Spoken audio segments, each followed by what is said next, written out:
webinar IDEA Prolog Indonesia ini merupakan seri kelanjutan ya dari sebelumnya. Kalau di awal-awal kita sudah membahas tentang desain regulasi ya, terkait dengan regulasi pengadaan di BUMN, di BUMD dan di BLU. Ya, termasuk juga kita jelaskan kenapa kalau BUMN, BUMD dan BLU sebetulnya punya kemandirian yang penuh ya, tidak berpedoman kepada keleluasan untuk mengatur pengadaannya. Selanjutnya kita juga sudah membahas tentang organisasi, bagaimana pola-pola organisasi yang ada di BUMN, BUMD, dan kemudian sekarang kita lebih spesifik gitu ya, membahas tentang apa saja sih yang bisa diatur di dalam pengadaan barang jasa di BUMN, BUMD, dan BLU. Baik, Bapak sekalian, ini biografi singkat saya. Mungkin ada sebagian yang baru kali ini bergabung, walaupun mungkin sebagian besar sudah bergabung sebelumnya ya. Saya Nendang Sutisna, saya Direktur IDEA Prolog Indonesia, termasuk sekarang aktif sebagai konsultan ya untuk penyusunan regulasi di beberapa BUMN ya. Kemarin baru selesai di Waskita Karya, kemudian sekarang sedang mulai dengan PT KAI, termasuk dengan beberapa anak perusahaan BUMN, dengan BUMD begitu ya, dan setiap minggu juga mengagendakan webinar ini. Ya, saya menjelaskan pendidikan di bidang sains, hukum, teknik, dan sekarang juga masih S3 di bidang kebijakan publik dan hukum. Ya, riwayat pekerjaan saya pernah di swasta, pernah di BUMN, pernah di lembaga riset, pernah jadi PNS, terakhir di LKPP sebagai Kepala Seksi Advokasi, dan resign 2017 untuk mendirikan IDEA Prolog Indonesia. Baik, Bapak-Ibu sekalian, itu namanya. Ya, ini outline yang akan kita bahas ya. Ada pendahuluan, ada prinsip etika, ada perencanaan pengadaan, ada pemilihan, dan ada kontrak gitu ya. Jadi ini adalah 5 bab yang akan kita bahas pada webinar kesempatan kali ini. Baik. Ya, sebelumnya bahwa harus diingat bahwa struktur pengaturan pengadaan itu memang berbeda-beda ya. Jadi per dir itu sebetulnya bukan satu-satunya begitu ya, yang mengatur pengadaan di BUMN, di BUMD maupun di BLU gitu ya. Maaf ada typo sepertinya, ini harusnya perkada.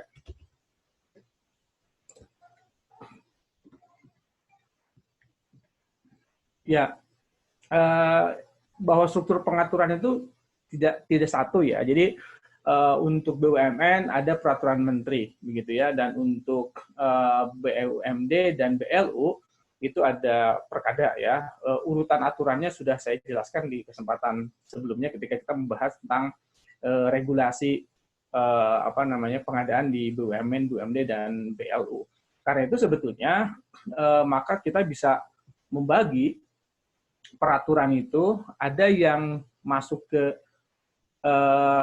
level peraturan di pemerintah, dalam hal ini menteri atau kepala daerah, tetapi juga ada bagian yang diatur di peraturan direksi, bahkan ada juga yang sebetulnya diatur di dalam level yang lebih teknis, yaitu juknis atau SOP. Nah, karena itu sebetulnya ketika kita menyusun sebuah regulasi, maka ada baiknya ya, terutama untuk BUMN dan untuk BLU dan BUMD yang biasanya juga terlibat di dalam perkada. Kalau BUMN mungkin karena terlalu besar biasanya tidak melibatkan keseluruhan BUMN ya. Jadi menteri membuat tim kemudian menyusun peraturan menteri begitu yang sifatnya normatif. Tetapi kalau di daerah biasanya BUMD juga diminta untuk menyiapkan draftnya. Karena itu sebetulnya ketika kita menyiapkan draft gitu ya, kita harus memetakan sebetulnya bagian mana yang akan diatur di dalam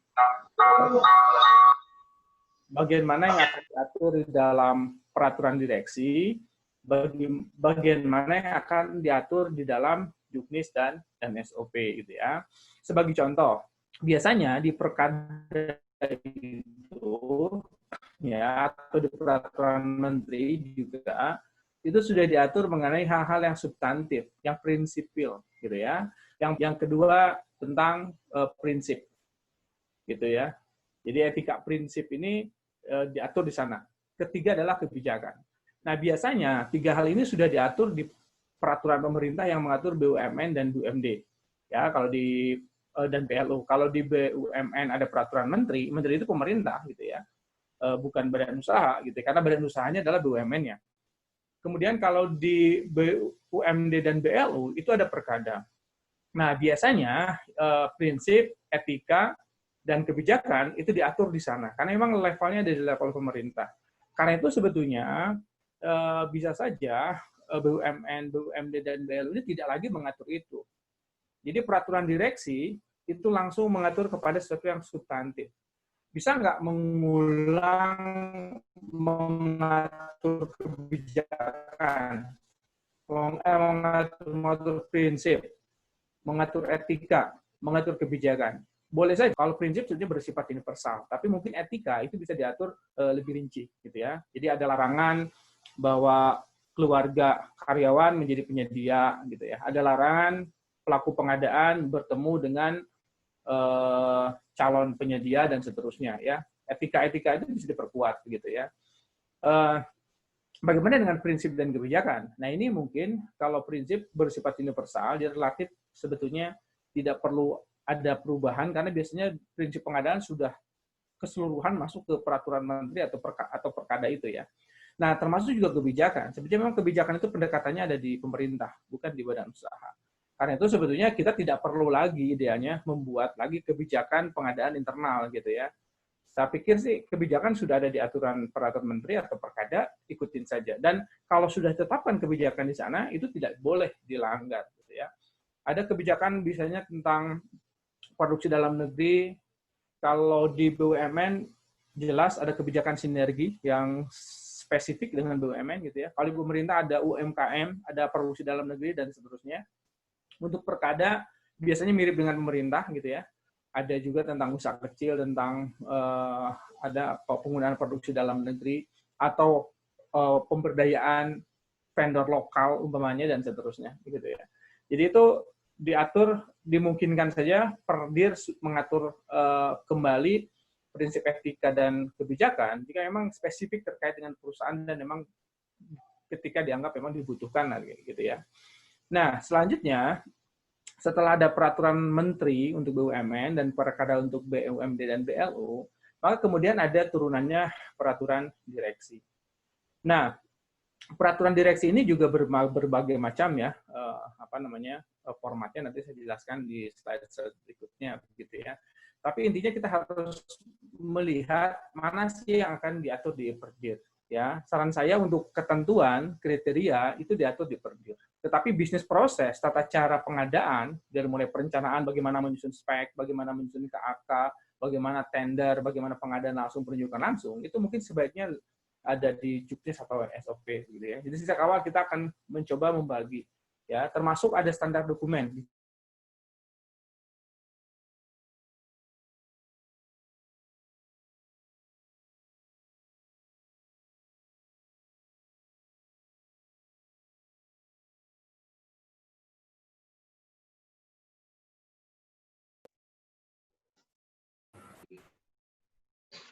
Pak Anandang, suaranya hilang, Pak Anandang.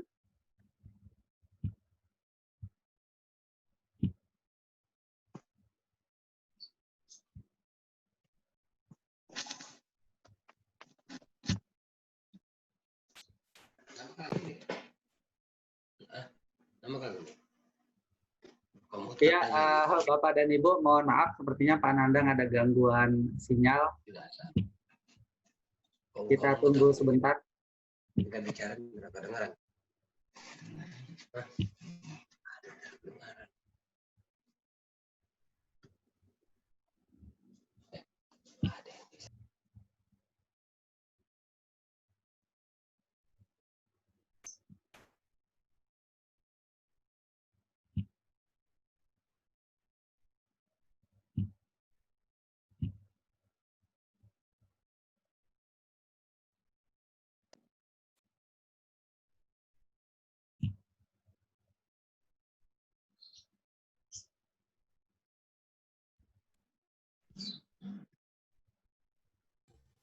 Baik, mohon maaf ada flicker internetnya ya, saya lanjutkan.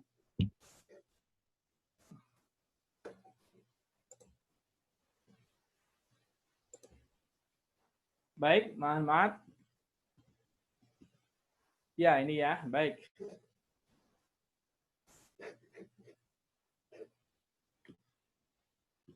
Ya, selanjutnya ini adalah desain atau bentuk perdir ya. Jadi bisa dalam bentuk peraturan, bisa dalam bentuk pedoman atau juknis, atau bisa dalam bentuk SOP gitu ya.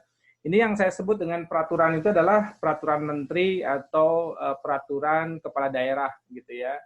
Nah, itu ranahnya memang ada di pemerintah, sehingga pemerintah yang diwakili oleh menteri dan diwakili oleh kepala daerah itu akan mengatur sebetulnya batasan-batasan, norma, etika, prinsip dari pengadaan barang dan jasa.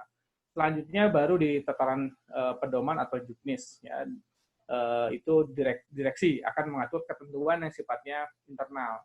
Kalau peraturan sifatnya mengikat keseluruhan bentuk organisasi. Jadi kalau umpamanya peraturan menteri BUMN itu artinya berlaku untuk semua BUMN. Ya, kemudian kalau peraturan daerah berlaku untuk semua BUMD dan BLU yang ada di bawah pemerintahan daerah. Kemudian baru pedoman atau juknis itu akan mengatur di lingkungan BUMN, BUMD, dan BLU. Sedangkan SOP sebetulnya mengatur pertahapan. Jadi bisa saja tahapan perencanaan ada SOP sendiri, tahapan pemilihan ada SOP sendiri, tahapan kontrak ada SOP sendiri. Ya, termasuk di sana ada standar dokumen. Standar dokumen KAK seperti apa standarnya, HPS, kemudian tender dan seterusnya begitu ya. Ada standar dokumen juga di sana. Nah, dalam perkembangannya sebetulnya bisa jadi SOP ini juga digantikan perannya oleh e-procurement gitu ya. Jadi sebetulnya bisa jadi cukup peraturan dan juknis dan SOP-nya bisa diganti oleh aplikasi gitu ya. Bahkan hari ini perkembangan aplikasi sebetulnya hampir bisa mengambil alih semua bisnis proses yang ada gitu ya. Apalagi dalam pengadaan yang modelnya juga sebetulnya sangat banyak begitu ya. Bagaimana mengganti bisnis proses manual menjadi elektronik.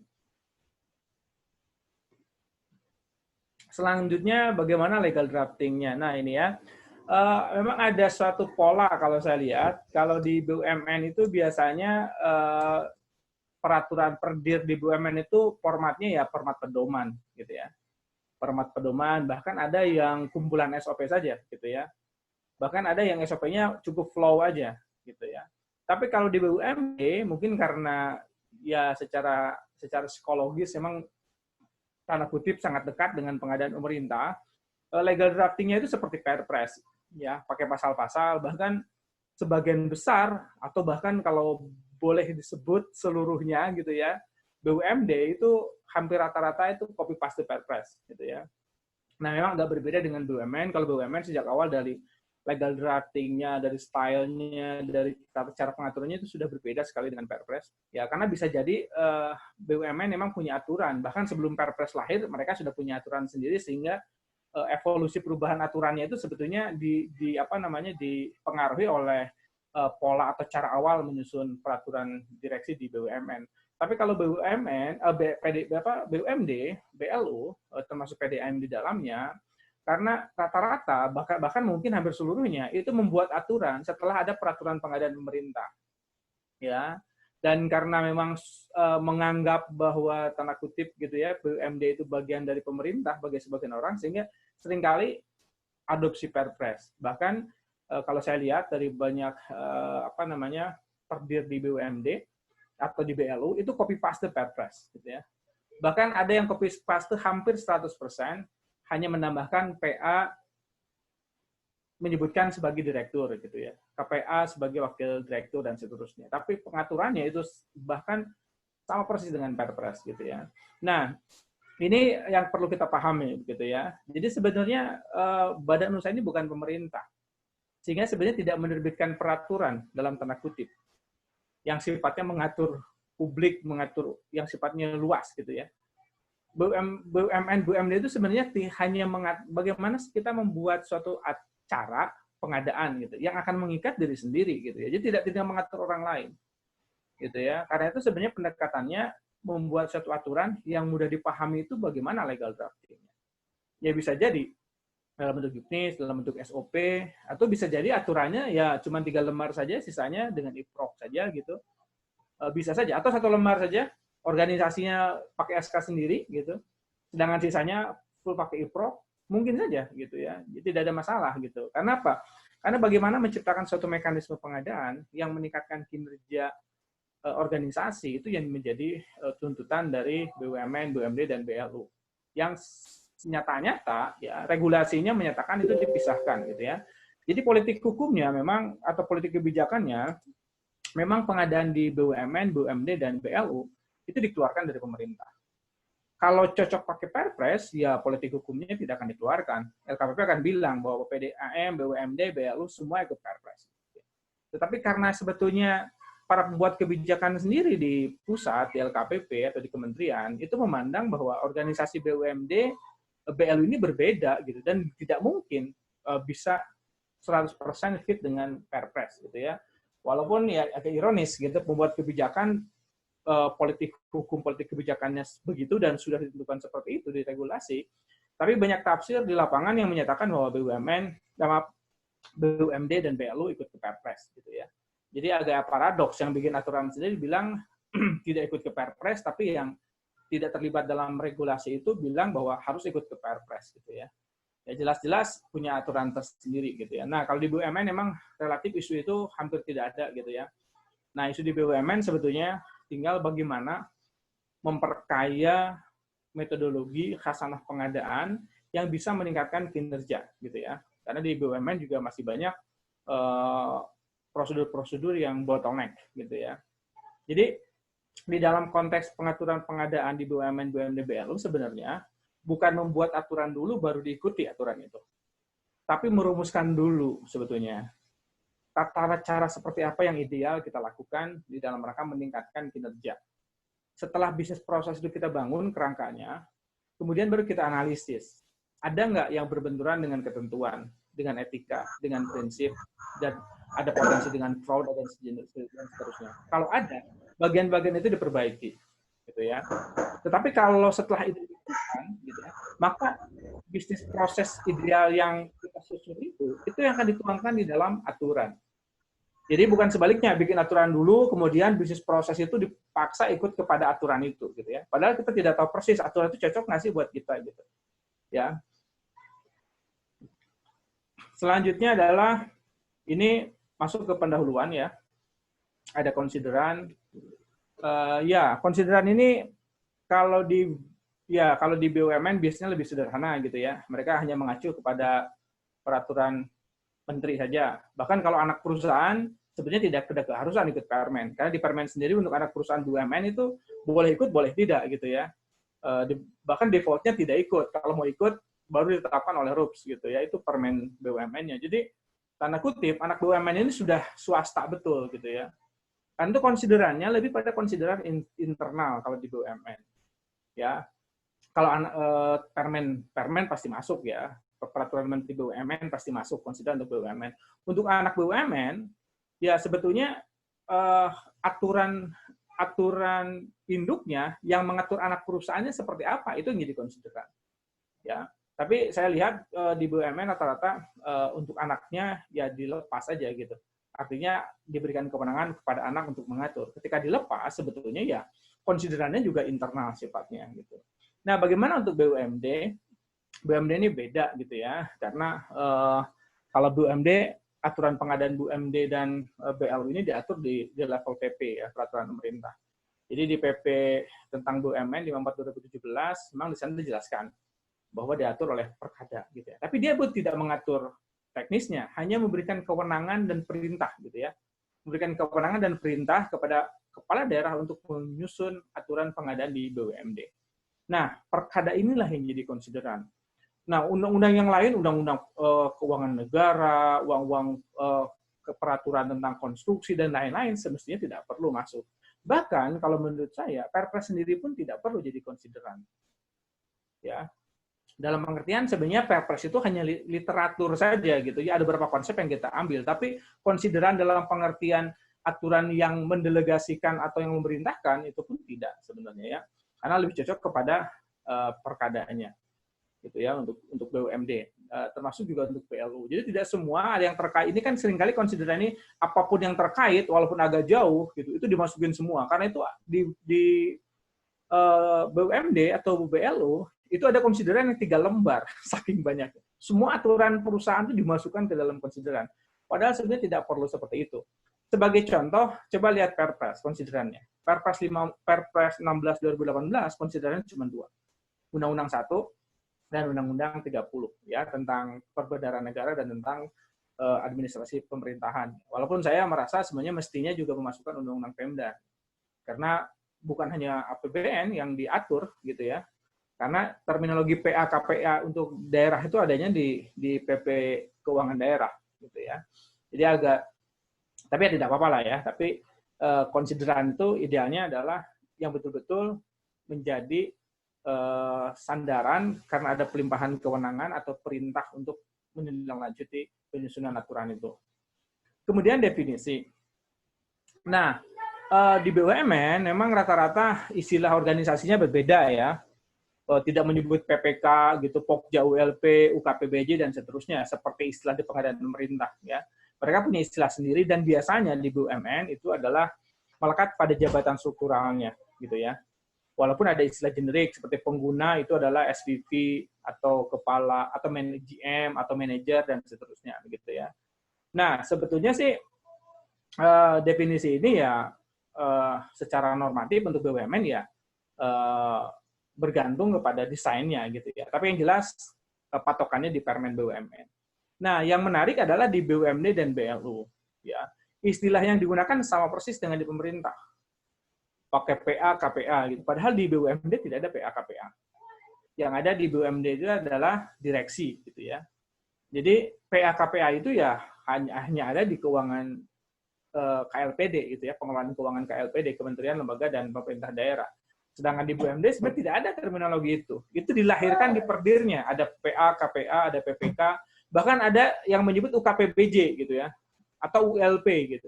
Padahal di organisasi itu tidak ada UKPBJ, tidak ada ULP. Tapi panitia pengadaan ya disebut sebagai ULP atau UKPBJ. Sebenarnya itu tidak tepat ya.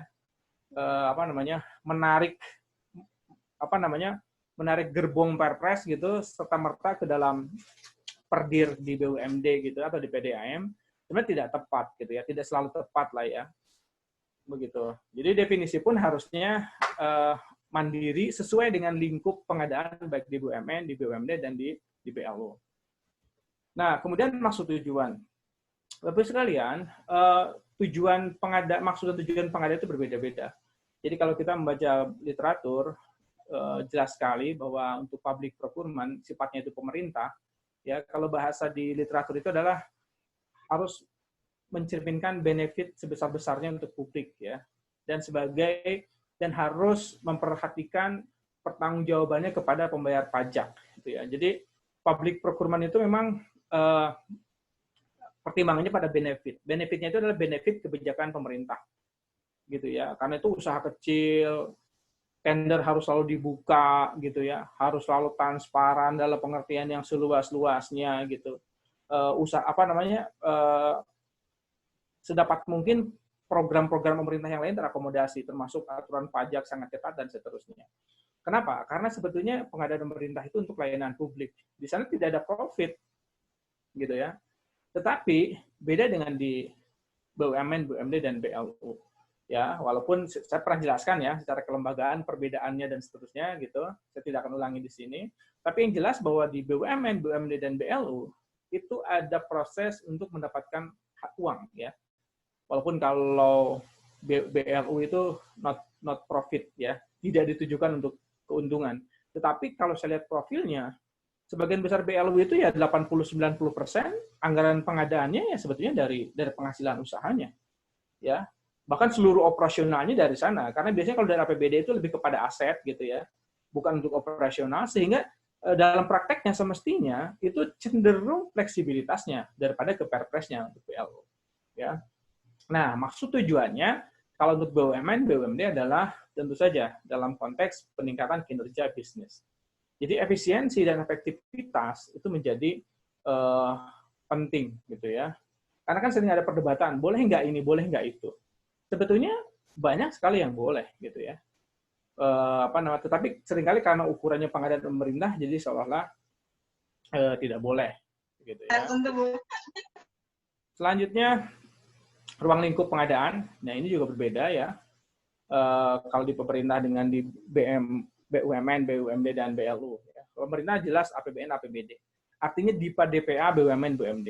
Ya, sedangkan untuk BUMN, BUMD dan BLU itu anggaran yang ada di internal. Ya, penghasilan yang didapatkan dari penghasilan atau pemasukan. Penghasilan itu bisa dari usaha, bisa juga dari penyertaan modal, bisa juga dari PSO gitu, bisa dari sumber lain. Yang jelas bahwa pengadaan BUMN, BUMD dan BLUD yang pengadaannya itu akan dibayar dari kasnya, ya, kas perusahaan atau kas BLU, ya, kas organisasi, maka mengacu kepada aturan internal. Ya, dan saya selalu bilang bahwa BUMN, BUMD dan BLU hampir tidak mungkin ya pakai Perpres karena pakai DIPA DPA itu ya. Hanya satu kasus lah yang pernah saya hadapi untuk pengadaan Pertamina ya. Jadi DIPA-nya di di SDM, tapi prosesnya di Pertamina gitu ya. Seperti itu. Tapi sisanya sih saya pikir tidak pernah terjadi. Apalagi untuk BUMD itu tidak mungkin. PDAM mengeksekusi anggarannya dinas PU gitu tidak mungkin. Ya. Karena itu ruang lingkupnya jelas. Nah, karena itu maka di peraturan ruang lingkupnya jelas bahwa pengadaan yang anggarannya berasal dari kas organisasi. Ya. Sumbernya asalnya itu dari mana kita tidak penting, tapi yang menjadi dasar adalah sumber untuk bayar pengadaannya dari mana, gitu ya. Kasnya bisa dari APBN APBD, bisa dari hasil usaha, bisa dari pinjaman, bisa dari manapun. Ya, itu terkait dengan pendahuluan ya. Jadi desain perdir di BUMN, BUMD dan BLU seperti itu. Baik, selanjutnya kita akan masuk ke prinsip etika dan kebijakan serta organisasi. Ya, prinsip dan etika pengadaan ini bersifat universal. Jadi sebetulnya memang tidak akan ada perbedaan signifikan pengadaan dimanapun, begitu ya, baik di pemerintah, di BUMN, di BUMD, di BLU, begitu. Bahkan di swasta sebetulnya ya, universal. Walaupun sebetulnya titik tekannya menjadi berbeda-beda. Ya. Dan di pengadaan pemerintah pun sebenarnya kita bisa lihat pengadaan di Uni Eropa, di Afrika, di Indonesia, di Amerika, sebetulnya titik tekan pada penekanan prinsipnya berbeda-beda. Ya, mungkin kalau negara yang secara pengelolaannya belum baik, gitu ya, masih banyak korupsi di situ, masih maladministrasi banyak terjadi, SDM-nya masih kurang, gitu ya, maka kita tidak mungkin menetapkan prinsip efektif menjadi tujuan utama gitu, tidak akan tercapai karena tata kelola basicnya sendiri belum benar gitu ya. Maka bisa jadi penekanan pertama pada akuntabilitasnya. Jadi akuntabilitasnya dibenahi dulu, baru lambat laun kita akan bergeser ke prinsip yang lain gitu ya. Termasuk juga di mana di BUMD atau di BUMN menekankan bersaing umpamanya. Jadi setiap tender gitu, luas-luas juga gitu. Karena kan BUMD perlu pengambilan keputusan cepat, gitu. Tidak mungkin pengumuman di koran 7 hari, gitu. Tidak mungkin, gitu ya. Jadi prinsip ini walaupun bersifat universal, tetapi sebenarnya titik tekannya itu bisa berbeda-beda, ya. Bahkan sama-sama pengadaan pemerintah saja di Indonesia dengan tempat yang lain, itu titik tekannya bisa berbeda, gitu ya. Apakah lebih kepada efektif, apalagi kepada efisien. Termasuk dalam pengadaan paket. Jadi ada pengadaan, ya, kita sebagai orang pengadaan itu lebih mementingkan efektivitas daripada efisien, gitu ya. Dalam konteks belanja pribadi pun sama. Ya, kalau kita beli sendal jepit, ya tidak perlu yang bagus-bagus, gitu ya. Yang murah saja, yang efisien saja. Tapi kalau kita beli sepatu untuk sekolah anak atau untuk kerja, ya yang murah tidak cocok. Kita harus beli yang awet, gitu ya. Itu yang efektif, gitu ya. Jadi sebenarnya prinsip ini tidak mungkin bisa terjadi bersama-sama. Jadi prinsip pengadaan, pokoknya kita ingin pengadaan yang efektif, efisien, bersaing segala macam terpenuhi gitu. Tidak ada pengadaan yang seperti itu, ya. Bisa dibayangkan, kita ingin barang yang bagus sekali, harganya murah sekali, delivernya cepat sekali, gitu.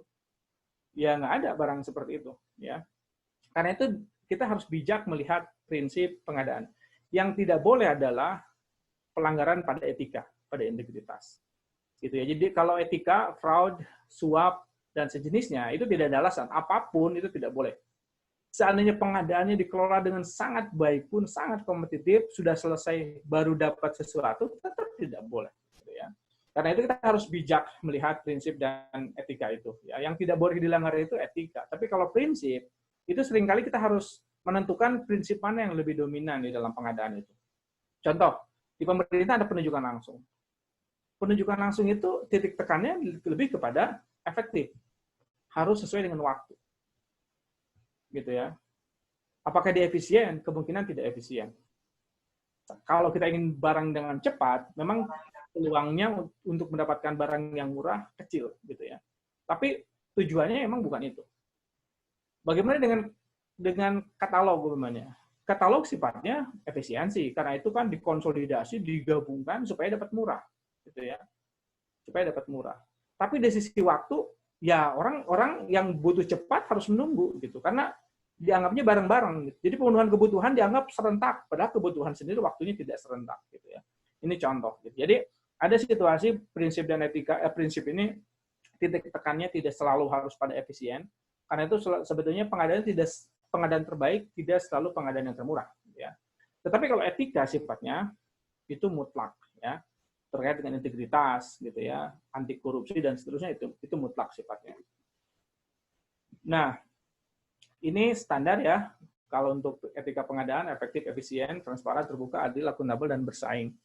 Efisien juga kalau di beberapa literatur sering disebut dengan value for money gitu ya. Jadi sebetulnya itu hal yang sama walaupun orang merasa gitu ya, value for money bukan hanya sekedar nilai rasanya value for money lebih tinggi daripada efisien ya. Padahal sih sebetulnya ya 11-12 ya, tidak jauh antara efisien dan efektif. Dan prinsip yang ini sebetulnya bersifat universal, walaupun kadarnya berbeda gitu ya. Contoh, terbuka di pemerintah dengan terbuka di BUMN, BUMD, BLU itu tentu berbeda. Ya. Kemudian implikasinya pada tingkat persaingannya juga berbeda. Begitu ya. Terus definisi akuntabelnya itu juga bisa jadi berbeda. Ya, jadi ukuran disebut akuntabel itu seperti apa gitu, ya itu juga bisa berbeda. Karena itu kita tidak bisa mengeneralisasi sebetulnya, walaupun prinsip ini nilainya universal, tetapi sebetulnya takarannya, titik tekannya itu bisa berbeda-beda. Nah, ini etika pengadaan ya, ada profesional dan integritas. Jadi sebetulnya Bapak Ibu silakan dibaca yang di Perpres. Sebetulnya ini hanya penjelasan dari dua hal ini. Ya, jadi profesional dan integritas. Nah, di BUMN BUMD definisinya bisa berbeda gitu ya. Dalam pengertian definisi itu bukan definisi values-nya gitu ya, tapi definisi rinciannya gitu ya, atau uraian detailnya itu bisa berbeda-beda gitu ya. Jadi etika yang ditegakkan di sana itu seperti apa? Contoh profesionalisme. Ya. Apa ukuran profesionalisme di BUMN, BUMD dan di pemerintah umumnya? Kalau di pemerintah kan punya sertifikat, bahkan sertifikat dasar salah satunya ya. Sertifikat dasar dianggap tidak memadai, ke depan harus ada sertifikat kompetensi. Ya di BUMD maka jangankan sertifikat kompetensi, sertifikat dasar aja mungkin tidak sampai-sampai. Jadi ini agak berbeda gitu ya. Karena itu tidak mungkin, nanti akan saya bahas, tapi tidak mungkin di BUMN, BUMD mempersyaratkan sertifikat pemerintah. Nah, ini menarik karena kalau di BUMN ini tidak pernah jadi isu, bahkan ketika saya jadi beberapa bekerja ya menyusun peraturan direksi di BUMN, tidak satupun BUMN yang mewajibkan dengan kepemilikan sertifikat pengadaan pemerintah. Jangankan mewajibkan, menyinggung-nyinggung sedikit aja tidak pernah. Nah ini berbeda dengan di BUMD dan di BLU. Di BUMD BLU itu kesannya harus gitu ya. Padahal sebetulnya ya tidak ada bedanya. BUMN, BUMD dan BLU itu ya sama-sama dikecualikan dari Perpres gitu ya. Nah karena itu sebenarnya ukuran profesionalnya ya mestinya berbeda. Tetapi ada value yang sama ya. Profesional itu ya bekerja dengan keahlian, kemudian bekerja sungguh-sungguh, bekerja dengan tanggung jawab, gitu ya, tidak menghindar dari pekerjaan, bekerja dengan sepenuh hati, dengan kemampuan terbaik dan seterusnya. Itu value yang bersifat universal. Yang kedua adalah integritas, gitu ya. Nah, integritas juga tadi ya, ini juga relatif bersifat universal, gitu ya. Walaupun rinciannya bisa beda-beda, gitu ya. Di tiap organisasi. Sebagai contoh, saya sering tanya begini, Pak, kalau direktur utama itu relevan nggak sih, atau direktur terlibat di dalam pengadaan? Gitu. Ya, jawabannya sebenarnya relatif ya, bergantung gitu. Kalau norma umum sih mestinya direksi tidak terlibat dalam urusan teknis, ya, dalam urusan teknis. Tapi seringkali direksi terlibat, mohon maaf, gara-gara direksi tidak percaya sebenarnya dengan pelaksananya, gitu ya. Sehingga gregetan, sehingga dia turun tangan, gitu ya. Nah, karena ini mekanisme ini yang tidak berjalan. Jadi dalam konteks seperti itu, tanda kutip, gitu ya, sebetulnya masalah profesional integritas ini agak crossing di situ, gitu ya. Jadi sebetulnya keterlibatan direksi ini bagi saya sih berpotensi, gitu ya, berpotensi ada peluang untuk penyalahgunaan wewenang lah, bisa dikatakan demikian, karena direksi kan tentu punya kekuatan yang lebih, sehingga dia bisa meminta sesuatu yang secara etika, secara prinsip, dan secara prosedur itu bertentangan, gitu ya, dan bisa jadi yang di bawah tidak bisa menolak, gitu ya. Itu berpotensi pada pelanggaran integritas, dan bisa jadi APH auditor bisa melihat dari kacamata itu. Tapi sebetulnya kejadiannya sendiri itu kacamatanya dari profesional, kan direksi merasa pekerjaan di bawahnya tidak cakap, gitu, sehingga dia turun langsung kepada proses itu, gitu ya. Bahkan karena tidak percaya, direksi kerjakan sendiri, gitu ya. Jadi ngecek sendiri segala macam sendiri. Nah, ini sebenarnya potensi masalahnya ya tidak akan terselesaikan sebetulnya dengan cara itu, dan bagi saya justru itu bisa jadi menambah masalah, gitu ya, menambah masalah dalam pengertian tadi check and balance-nya tidak terjadi, gitu ya. Jadi idealnya sebetulnya kalau memang timnya nggak bagus, gitu ya, timnya ditingkatkan kapasitasnya. Jadi solusinya adalah peningkatan kapasitas SDM, gitu ya. Nah, karena itu ini perlu diatur. Jadi sebetulnya etika profesional integritas ini juga akan menjadi basis untuk pengaturan selanjutnya. Begitupun dengan prinsip, gitu ya. Jadi prinsip, etika, dan kebijakan itu sebetulnya sebagai norma pengaturan pengadaan. Ya. Apapun di dalam pengadaan itu sebetulnya ukurannya akan jadi itu. Jadi setiap aturan yang dibangun, sebetulnya ukurannya akan ke sini, termasuk kepada prinsip, termasuk kepada kebijakan. Gitu ya. Nah, dalam pengaturannya ini perlu rinci, gitu ya, termasuk integritas. Larangan untuk peran ganda, larangan karyawan jadi penyedia, larangan bertemu, dan seterusnya, gitu ya. Ini bisa diatur. Dan tadi ya, sebetulnya case per case itu berbeda-beda, gitu ya, organisasi.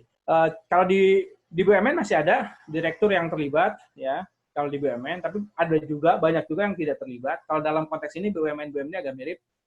Kalau di BUMD sebagian besar ya itu direktur terlibat dalam urusan teknis. Bahkan sebagian besar itu tanda tangan kontrak masih direktur, ya. Walaupun ya direktur hanya tanda tangan, gitu. Pengendalian kontraknya di pihak yang lain, gitu ya.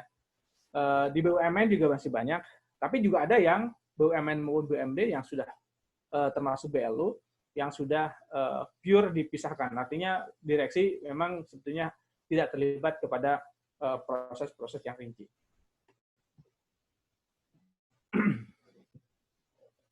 Ya, apakah Perdir BUMN, BUMD, BLU perlu mengatur kebijakan? Ya, kalau saya sih lebih cenderung, contoh ini ya, UMKM, TKDN, atau pengadaan berwawasan lingkungan, ini sebaiknya tidak membuat kebijakan, gitu ya. Hanya melaksanakan kebijakan kalau ada, gitu ya. Karena itu, kalaupun kebijakan, ya lebihnya kebijakan internal. Kebijakan internal itu seperti mempercepat proses, menyederhanakan proses, penggunaan e-procurement, dan seterusnya. Tapi intinya bahwa BUMN, BUMD, dan BLU sebenarnya harus mendesain suatu pengadaan yang berkontribusi pada peningkatan kinerja perusahaan gitu ya. Jadi jangan membuatkan aturannya dulu gitu, baru kemudian kita dipaksa untuk ikut aturan itu, padahal kita sendiri tidak tahu aturan itu cocok nggak sih buat kita gitu ya. Jadi kita harus rumuskan dulu sebenarnya bisnis proses yang bagus itu pengadaan di tempat kita seperti apa, itu yang akan dijadikan peraturan. Nah, ini organisasi pengadaan. Sebetulnya secara teori ada macam-macam ya, bisa pendekatannya fungsional, struktural, kombinasi, atau bisa di outsource sebetulnya ya. Kita lihat satu-satu. Ya, ini yang fungsional, yang fungsional ya. Jadi sebetulnya kalau dalam konteks fungsional, maka kita akan menentukan tahapannya dulu.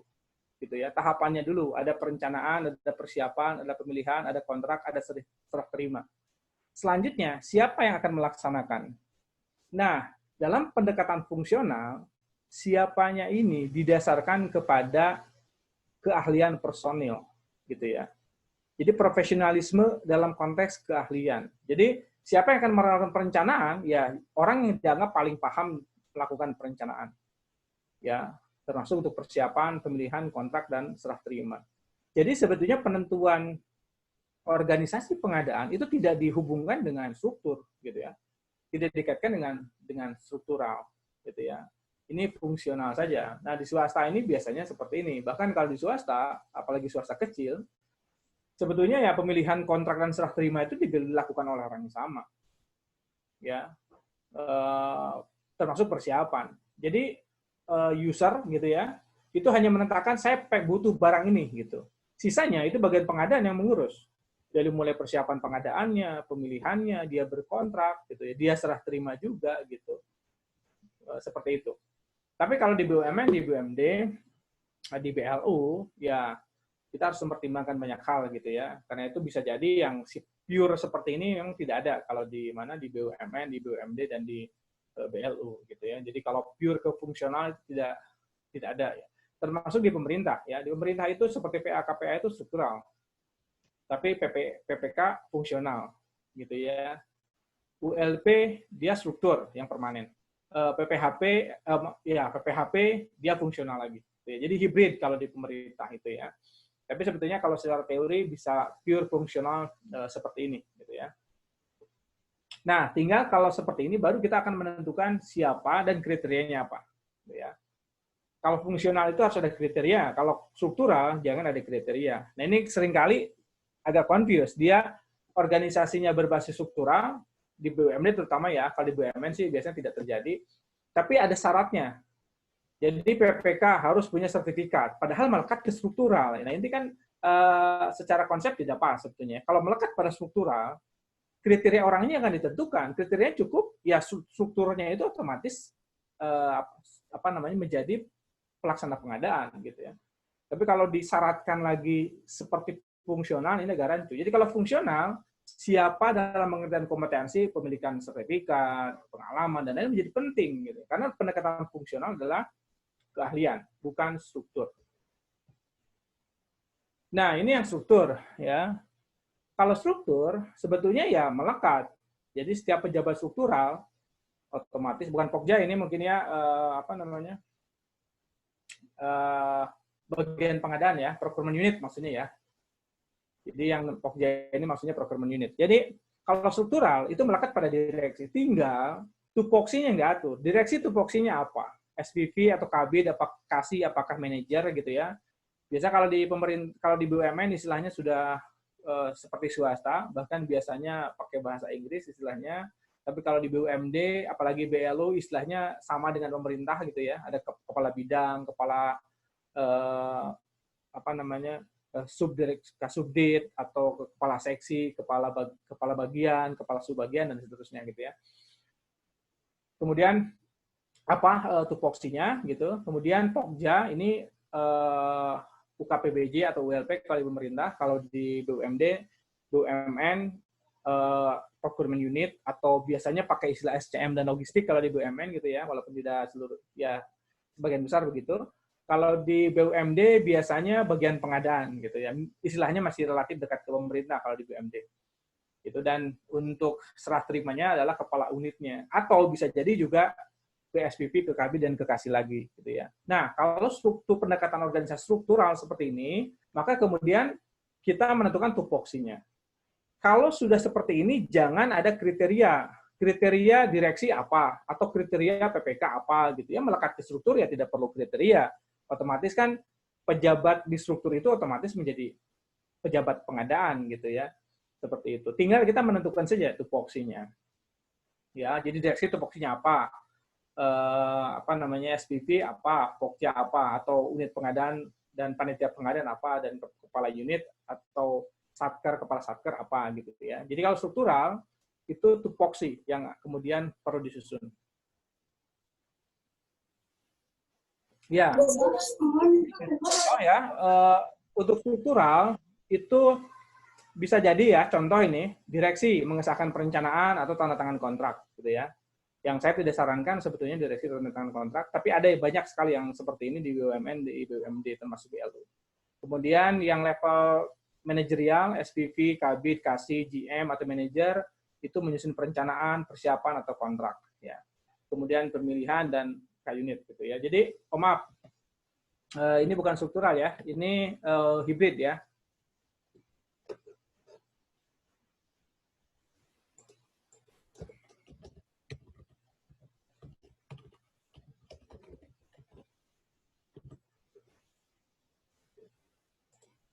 Ya, jadi kalau ini melekat gitu ya. Jadi apa namanya, yang campuran ini tupoksinya melekat dan ada yang fungsional gitu ya. Jadi seperti tim pengadaan, panitia pengadaannya fungsional, tetapi yang lainnya struktural. Seperti di pemerintah lah ya, ada yang fungsional tapi juga ada yang struktural. Nah, terakhir ini yang outsource atau pakai agen pengadaan. Ini belum tren di Indonesia dan mungkin dalam waktu dekat tidak mungkin ya, BUMN, BUMD, BLU menggunakan full outsourcing gitu ya, atau agen pengadaan secara mandiri gitu seperti di luar negeri. Kalau di luar negeri ya ada beberapa perusahaan yang tidak punya fungsi pengadaan. Fungsinya diserahkan kepada perusahaan profesional ahli pengadaan atau agen pengadaan gitu ya. Ini hanya untuk apa namanya, wawasan kita saja, walaupun dalam pengertian BUMN, BUMD, dan BLU sepertinya kalau full outsourcing tidak memungkinkan gitu. Tetapi mungkin saja di pengadaan pemerintah sekarang sudah ada aturan tentang agen pengadaan. Jadi fungsi pelaksana, fungsi pemilih, gitu ya, pemilihan, pelaksanaan dan pemilihan itu bisa diberikan kepada agen pengadaan. Nah, selanjutnya ini pembahasan tentang sertifikasi, gitu ya. Apakah kemudian di dalam BUMN, BUMD, BLU ini harus mensyaratkan sertifikasi? Ya, ini bergantung sebetulnya ya. Tetapi sebelum kita bicara mengenai persyaratan, sebetulnya kalau kita ingin mempersyaratkan sertifikasi, alasannya apa? Kenapa? Ya, alasan dasarnya sebetulnya memang karena harus kompeten gitu, pelaksana itu, sehingga ukurannya sertifikasi. Cuman masalahnya kan kompetensinya dengan bisnis proses yang dihadapi. Jadi kalau pengadaan pemerintah, sertifikat pemerintah, ya nyambung. Tapi kalau pengadaannya BUMN, BUMD, BLU, yang ngaturnya beda dengan pemerintah, tapi mewajibkan sertifikat pemerintah, nah ini sebenarnya tidak sinkron. Tadi saya sampaikan di BUMN tidak terjadi ya, yang seperti ini. Tapi kalau di BUMD dan di BLU, ini masih ya, masih jadi perkara. Bahkan ada banyak BUMD, termasuk PDAM gitu, yang pengadanya dititipkan di Pemda gara-gara tidak ada yang punya sertifikasi, gitu ya. Sehingga kemudian ya tentu saja secara proses memakan waktu yang lebih lama, secara koordinasi menjadi lebih rumit, sehingga kebutuhan ini apa namanya tidak bisa dieksekusi dengan segera, gitu ya. Ada ketergantungan kepada pihak lain. Gitu ya. Nah, saya pikir tidak tepat ya mewajibkan sertifikat pemerintah. Kalaupun mewajibkan sertifikat, sebetulnya sertifikat yang tidak bias kepada salah satu prosedur. Karena jadi kita tidak pernah diajari konsep tentang organisasi seperti yang kita bahas hari ini, kan di sertifikat itu kan tidak. Yang ada kita belajar PA, KPA, PPK, UKPBJ, tupoksinya apa, itu semua materinya Perpres. Ya. Sertifikat pengadaan pemerintah itu ya sertifikat Perpres ya. Bahkan dulu di awal-awal gitu kalau ada Perpres baru, sertifikat lama itu tidak berlaku. Itu harus diperbaharui dengan ikut sosialisasi aturan yang baru gitu ya. Jadi sertifikat bisa tidak berlaku hanya gara-gara terbit aturan Perpres baru. Gitu ya. Agak aneh, tapi sebetulnya tidak aneh kalau kita lihat bahwa memang sertifikat pemerintah melekat kepada Perpres. Materi yang diajarkan bukan pengadaan sebetulnya dalam pengertian luas, tapi pengadaan dalam pengertian ruang lingkup yang ada di Perpres. Ya, kalau untuk BUMN isu ini tidak terjadi, tapi kalau di BUMD ya selama 10 tahun saya di pengadaan, 10 tahun itu juga masalah ini masih terjadi. Ya.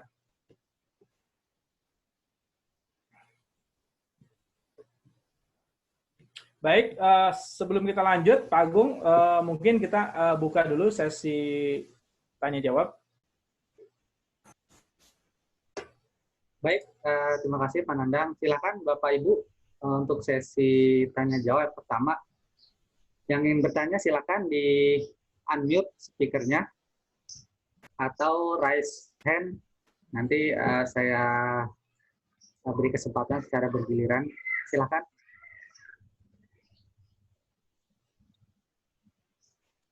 Baik, Pak Bonatua Silalahi, silakan Pak. Ya, mohon izin Pak, mau bertanya. Silakan Terkait Pak ini Pak, kan sekarang sudah ada muncul namanya PP 22 2020 dan PM 14 2020. Kira-kira itu kan bisa mengikat semua pekerjaan konstruksinya Pak. Kira-kira nanti apa bisa diatur melalui peraturan direksi yang bertentangan dengan isi yang terkait dengan konstruksi, Pak? Misalnya syarat-syarat kualifikasi calon penyedia harus berpengalaman ABCD seperti itu. Itu kan sudah diatur di Permen gitu, Pak. Terima kasih. Ya, memang untuk konstruksi ini luas ya cakupannya. Ada yang mengatur spesifik pemerintah gitu ya. Jelas ada prosedur-prosedur terkait dengan tata cara pengadaan itu ke pemerintah. Karena itu istilahnya itu ya PA, KPA, PPK yang merujuk kepada Undang-Undang 1 2004 tentang Perbankan Negara dan Undang-Undang 12 2019 ya tentang pengelolaan keuangan daerah ya. Nanti dilihat lagi, saya agak kurang yakin yang PP pengelolaan keuangan daerah itu, tapi kalau tidak salah nomor 12 2019 gitu ya. Itu jelas keuangannya, konsiderannya atau tata cara yang bagian itu memang sebenarnya untuk pemerintah gitu ya. Sehingga kemudian untuk BUMN BUMD tentu tidak ikut ke sana. Tetapi terkait dengan konstruksi secara umum yang terkait dengan keselamatan konstruksi, kemudian standar pekerjaan konstruksi dan lain-lain ya, sejak PP-nya dulu ya, di undang-undang dulu gitu dan PP yang dulu 2829 itu memang mengatur publik gitu ya, karena konsiderannya bukan kepada aspek pengelolaan pengadaannya gitu, tapi lebih luas kepada aspek keselamatan konstruksi, kepada standar konstruksi, kelayakan si kualifikasi konstruksi dan lain-lain. Karena itu sebetulnya kalau saran saya, bagian pengadaannya tetap kita bisa ngatur sendiri. Tapi terkait dengan kualifikasi, SKA, SKT, saya pikir kita tidak punya kompetensi sampai sejauh itu. Karena gini, patokannya jelas tadi saya sampaikan. Kalau yang mengatur keluar itu pemerintah, yang mengatur seluruhnya. Jadi mengatur dunia konstruksi pemerintah. Tapi kalau mengatur internal kita itu ada di kita. Karena itu bagian pengadaan konstruksi ya yang ada di internal kita boleh atur gitu ya. KAK, spek, HPS dan seterusnya. Tetapi ketika ngomong kualifikasi yang mengatur seluruh penyedia itu memang pemerintah pasti mengatur. Ya, karena itu saya ulangi, ruang lingkup pengaturannya adalah yang manajerial kita, gitu, apa yang akan kita lakukan, itu kita yang mengatur. Tetapi kalau hubungannya sudah pada bidang yang lebih luas, gitu ya, itu pemerintah yang mengatur, gitu ya. Karena itu walaupun secara normatif PP Duknis Undang-Undang Konstruksi yang baru, Permen dan lain-lain, sebetulnya memang ada bagian-bagian yang khusus untuk pemerintah, tetapi ada juga bagian yang mengatur publik, gitu ya, seperti itu. Nah, untuk konstruksi, saran saya ikutin saja ketentuan pemerintah ya untuk bagian-bagian yang itu. Tetapi dalam konteks tupoksi kita, ya itu kita yang ngatur. Di PP itu tidak ngatur tupoksi, direksi dan lain-lain itu tidak mengatur, gitu ya. Tetapi tentang persyaratan kualifikasi dan lain-lain kita ikut ke pemerintah. Itu ya, Pak Bonatua. Baik, terima kasih Pak. Baik, yang lain silakan. Baik, terima kasih. Baik, yang lain silakan.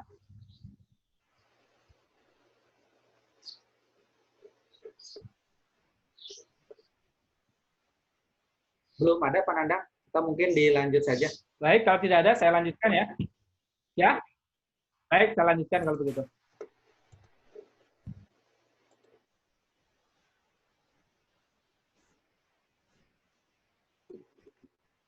Ya, selanjutnya pengaturan penyedia ya. Pengaturan penyedia mungkin sebetulnya yang pertama kita idealnya mengatur vendor management system, terutama untuk BUMN ya. Kalau BUMN saya pikir wajib karena BUMN ya rata-rata besar gitu ya. Sehingga kemudian untuk menyederhanakan proses ya kita membangun VMS. Vendor management system di sini pengertiannya bukan hanya DRM ya, daftar rekanan mampu seperti yang dulu disusun oleh BUMN secara manual gitu ya. Itu hanya daftar aja gitu ya. Nah, VMS yang dimaksud di sini bukan hanya itu, tetapi juga melingkupi persyaratan kualifikasinya. Jadi yang masuk data PMS itu adalah penyedia yang sudah lulus kualifikasi, gitu ya. Termasuk rekod di situ, data aktenya, siupnya, pajaknya, organisasi dan seterusnya. Dan itu sesuai dengan dokumen aslinya dan di-approve. Sehingga kemudian yang ada di dalam PMS itu adalah penyedia yang terkualifikasi. Nah, di prosesnya nanti ketika tender dilakukan, proses kualifikasi tidak perlu dilakukan lagi. Kenapa? Karena yang calon peserta itu sudah qualified semua. Ya. Untuk BUMD yang besar juga saya sarankan membangun juga PMS gitu. Karena kita tidak mungkin mempercayakan pada mekanisme pasar saja, pokoknya tender terbuka. Kenyataan kalau tender terbuka ya yang penyedia yang berbagai macam rupa itu gabung juga, ikut juga gitu ya. Dan ujung-ujungnya ya kinerjanya nggak bagus gitu ya. Nah, bagaimana untuk yang kecil? Ya, yang kecil baiknya sih punya juga, walaupun mungkin kalau yang kecil bisa berkolaborasi ya. Terutama PDAM yang sebetulnya bisnisnya sama ya. Dan PDAM ini sebenarnya kalau digabungkan ya bisa jadi ukurannya setara atau bahkan lebih besar dari BUMN. Kalau PDAM seluruh Indonesia bergabung dan BPR ya. Jadi yang paling standar itu PDAM dan BPR. Kalau digabungkan itu akan gede sekali. Cuman karena dipecah-pecah menjadi unit provinsi, kabupaten, kota, maka kemudian ya ukurannya tidak terlalu besar. Walaupun ya ada juga PDAM yang besar gitu ya di Indonesia ini yang belanjanya ratusan miliar atau bahkan hampir mencapai 1 triliun gitu ya. Tetapi sebagian besar ya PDAM kecil. Nah yang kecil-kecil ini bisa berkolaborasi dengan yang lain. Selanjutnya adalah tentang persyaratan. Nah, persyaratan ini kan normatif ya. Tadi juga Pak Bonetua sampaikan. Kalau persyaratan ini kita tidak ngatur. Ini ikut aturan pemerintah. Ya, persyaratannya apa saja itu kita nggak boleh mengada-ada. Jadi ketika undang-undang mewajibkan penyedia untuk memiliki izin tertentu, memiliki kualifikasi tertentu, maka ketentuan itu otomatis kita persyaratkan gitu ya. Karena itu normatif bahwa penyedia harus memenuhi persyaratan sesuai dengan perundang-undangan. Ya, kalau dirinci ya terlalu banyak. Tapi intinya untuk persyaratan kita ikut ke pemerintah terkait dengan persyaratan kualifikasi. Untuk persyaratan teknis, nah baru itu terserah kita gitu ya. Sesuatu yang tidak diatur oleh pemerintah, yaitu berarti ada wilayah kita untuk mengatur. Dan selanjutnya adalah mengatur tentang kinerja dan sanksi. Ya, karena itu kalau umpamanya mau dibikin bab, ini kan sebenarnya ngurut ya. Dari mulai konsideran, maksud tujuan, definisi, kemudian ruang lingkup gitu ya. Kemudian masuk kepada prinsip, kepada etika, kemudian masuk kepada organisasi, kemudian masuk ke penyedia gitu ya. Ini sebetulnya yang kita bahas ini sudah merupakan struktur bab dari peraturan pengadaan yang bisa diadopsi atau dilaksanakan di BUMN, BUMD, dan BLU. Nah, khusus untuk kinerja memang ini belum banyak yang diatur. Padahal sebetulnya kinerja ini juga bisa menjadi filtering nantinya, karena dia bisa dalam bentuk rating, ya, termasuk sanksi. Ya, ini juga sanksi diatur tersendiri, gitu ya. Mestinya ya penyedia ada mengatur PMS, mengatur persyaratan, kemudian mengatur penilaian kinerja atau ukuran kinerja, kemudian terakhir mengatur tentang sanksi, gitu ya.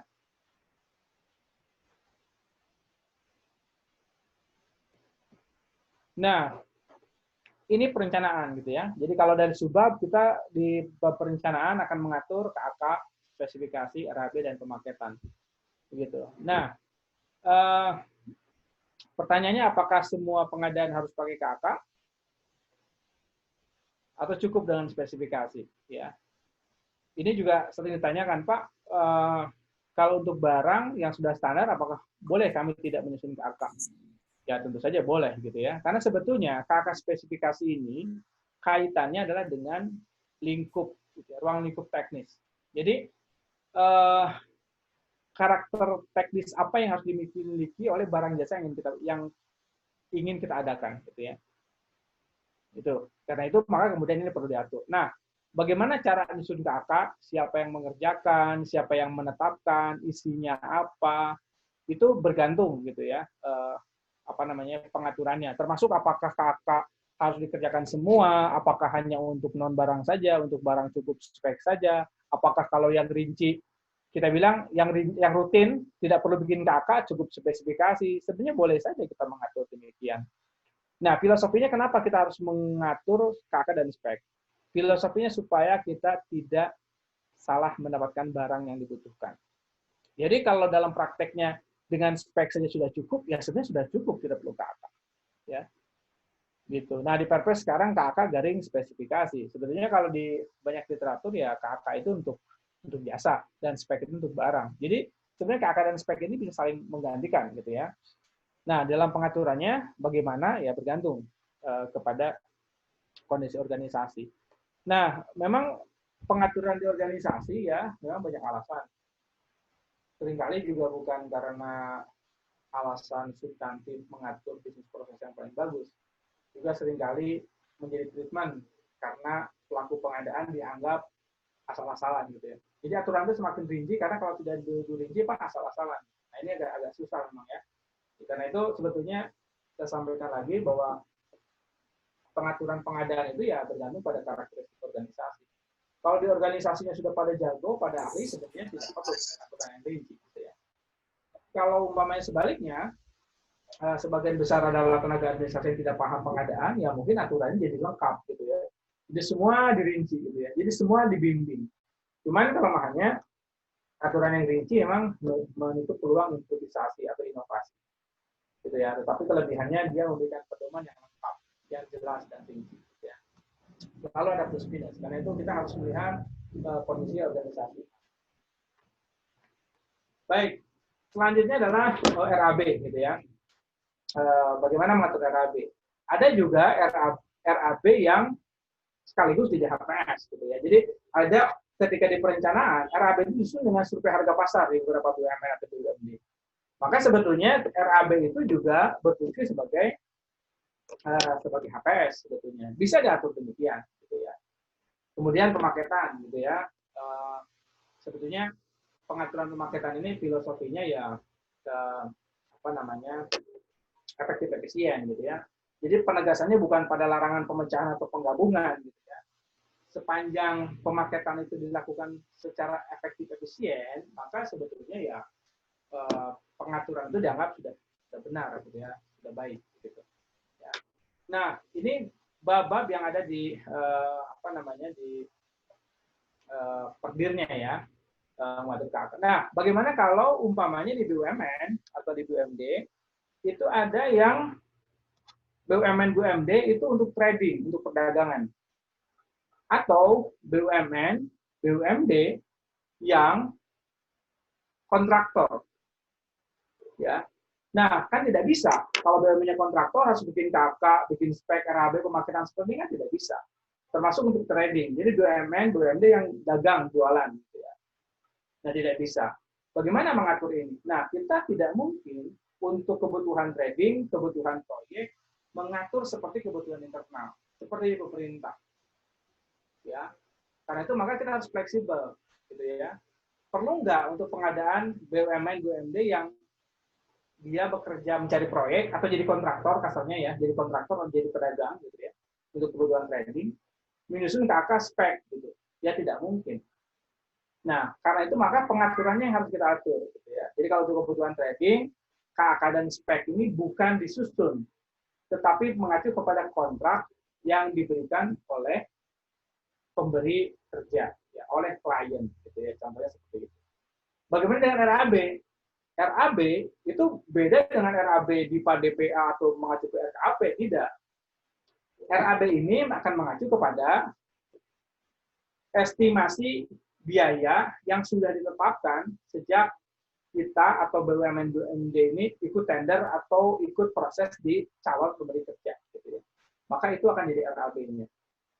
Seperti itu. Jadi sebetulnya mekanisme perencanaan ini bisa berbeda-beda sesuai dengan karakteristik dari organisasinya. Gitu ya.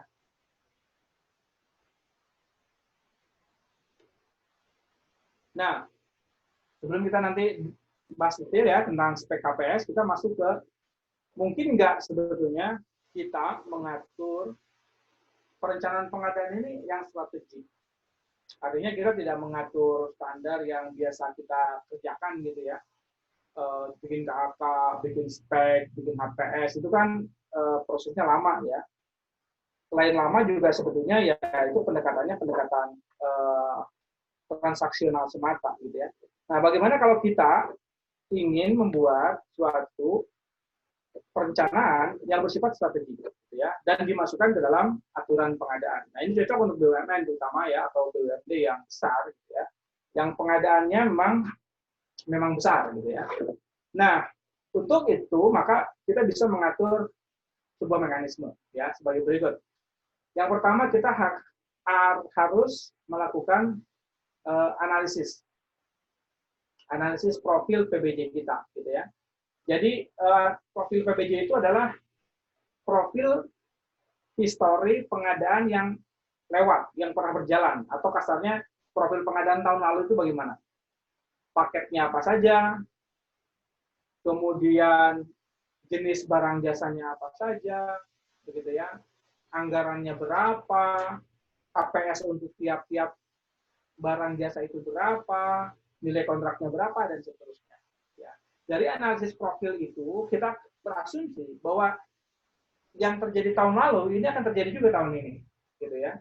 Sehingga kemudian informasi tahun sebelumnya itu bisa menjadi input untuk pengadaan tahun sekarang. Nah, setelah analisis profil, maka kita lakukan analisis pasar. Untuk barang-barang yang kita butuhkan ini, di pasar, ya, itu yang tersedia speknya mana saja.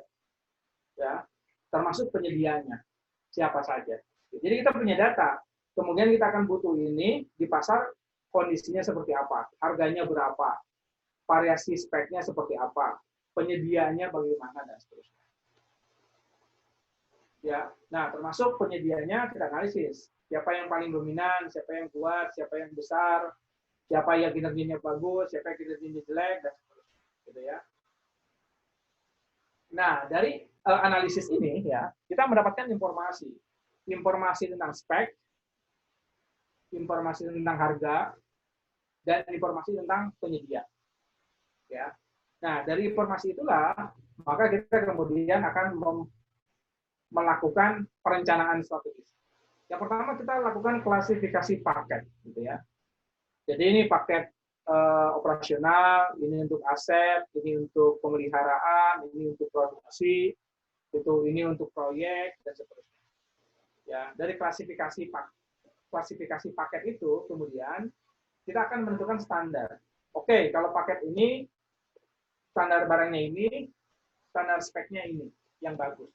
Kira-kira penyedianya mana saja yang bagus. Maka kemudian kita akan punya data, ya, standar speknya, standar barangnya, penyedianya, ya, termasuk sebetulnya rentang harganya itu berapa. Ya, kita sudah punya informasi itu. Setelah itu baru kita lakukan konsolidasi. Ya, jadi konsolidasi itu tidak ujuk-ujuk gitu ya. Kita harus punya data informasi yang lengkap. Ya. Baru kita lakukan strategi pemilihan. Nah, pemilihan itu sebetulnya untuk BUMN BUMD, BLU tidak harus tender, ya. Dan tidak harus pemilihan yang apa namanya, yang konservatif ya, atau yang konvensional. Bisa jadi untuk BUMN BUMD kita langsung ke ATPM-nya, bekerja sama dengan ATPM, gitu ya. Kontrak payung dengan ATPM. Ya, atau ada penyedia tunggal yang kinerjanya bagus, kita bisa pengadaan kerjasama yang bersangkutan dengan jangka panjang, gitu. Bisa. Gitu ya. Jadi tidak selalu pengadaan itu harus transaksional sifatnya. Dan terakhir baru ada kontrak. Nah ini nanti akan saya jelaskan ya, kontrak pengadaan itu banyak tipenya ya, banyak jenisnya. Gitu. Bukan hanya sekedar lamsam dan satuan saja, itu jenis kontrak berdasarkan cara bayar atau cara menghitung volume outputnya. Tapi berdasarkan pertimbangan yang lain, jenis kontrak itu masih banyak jenisnya.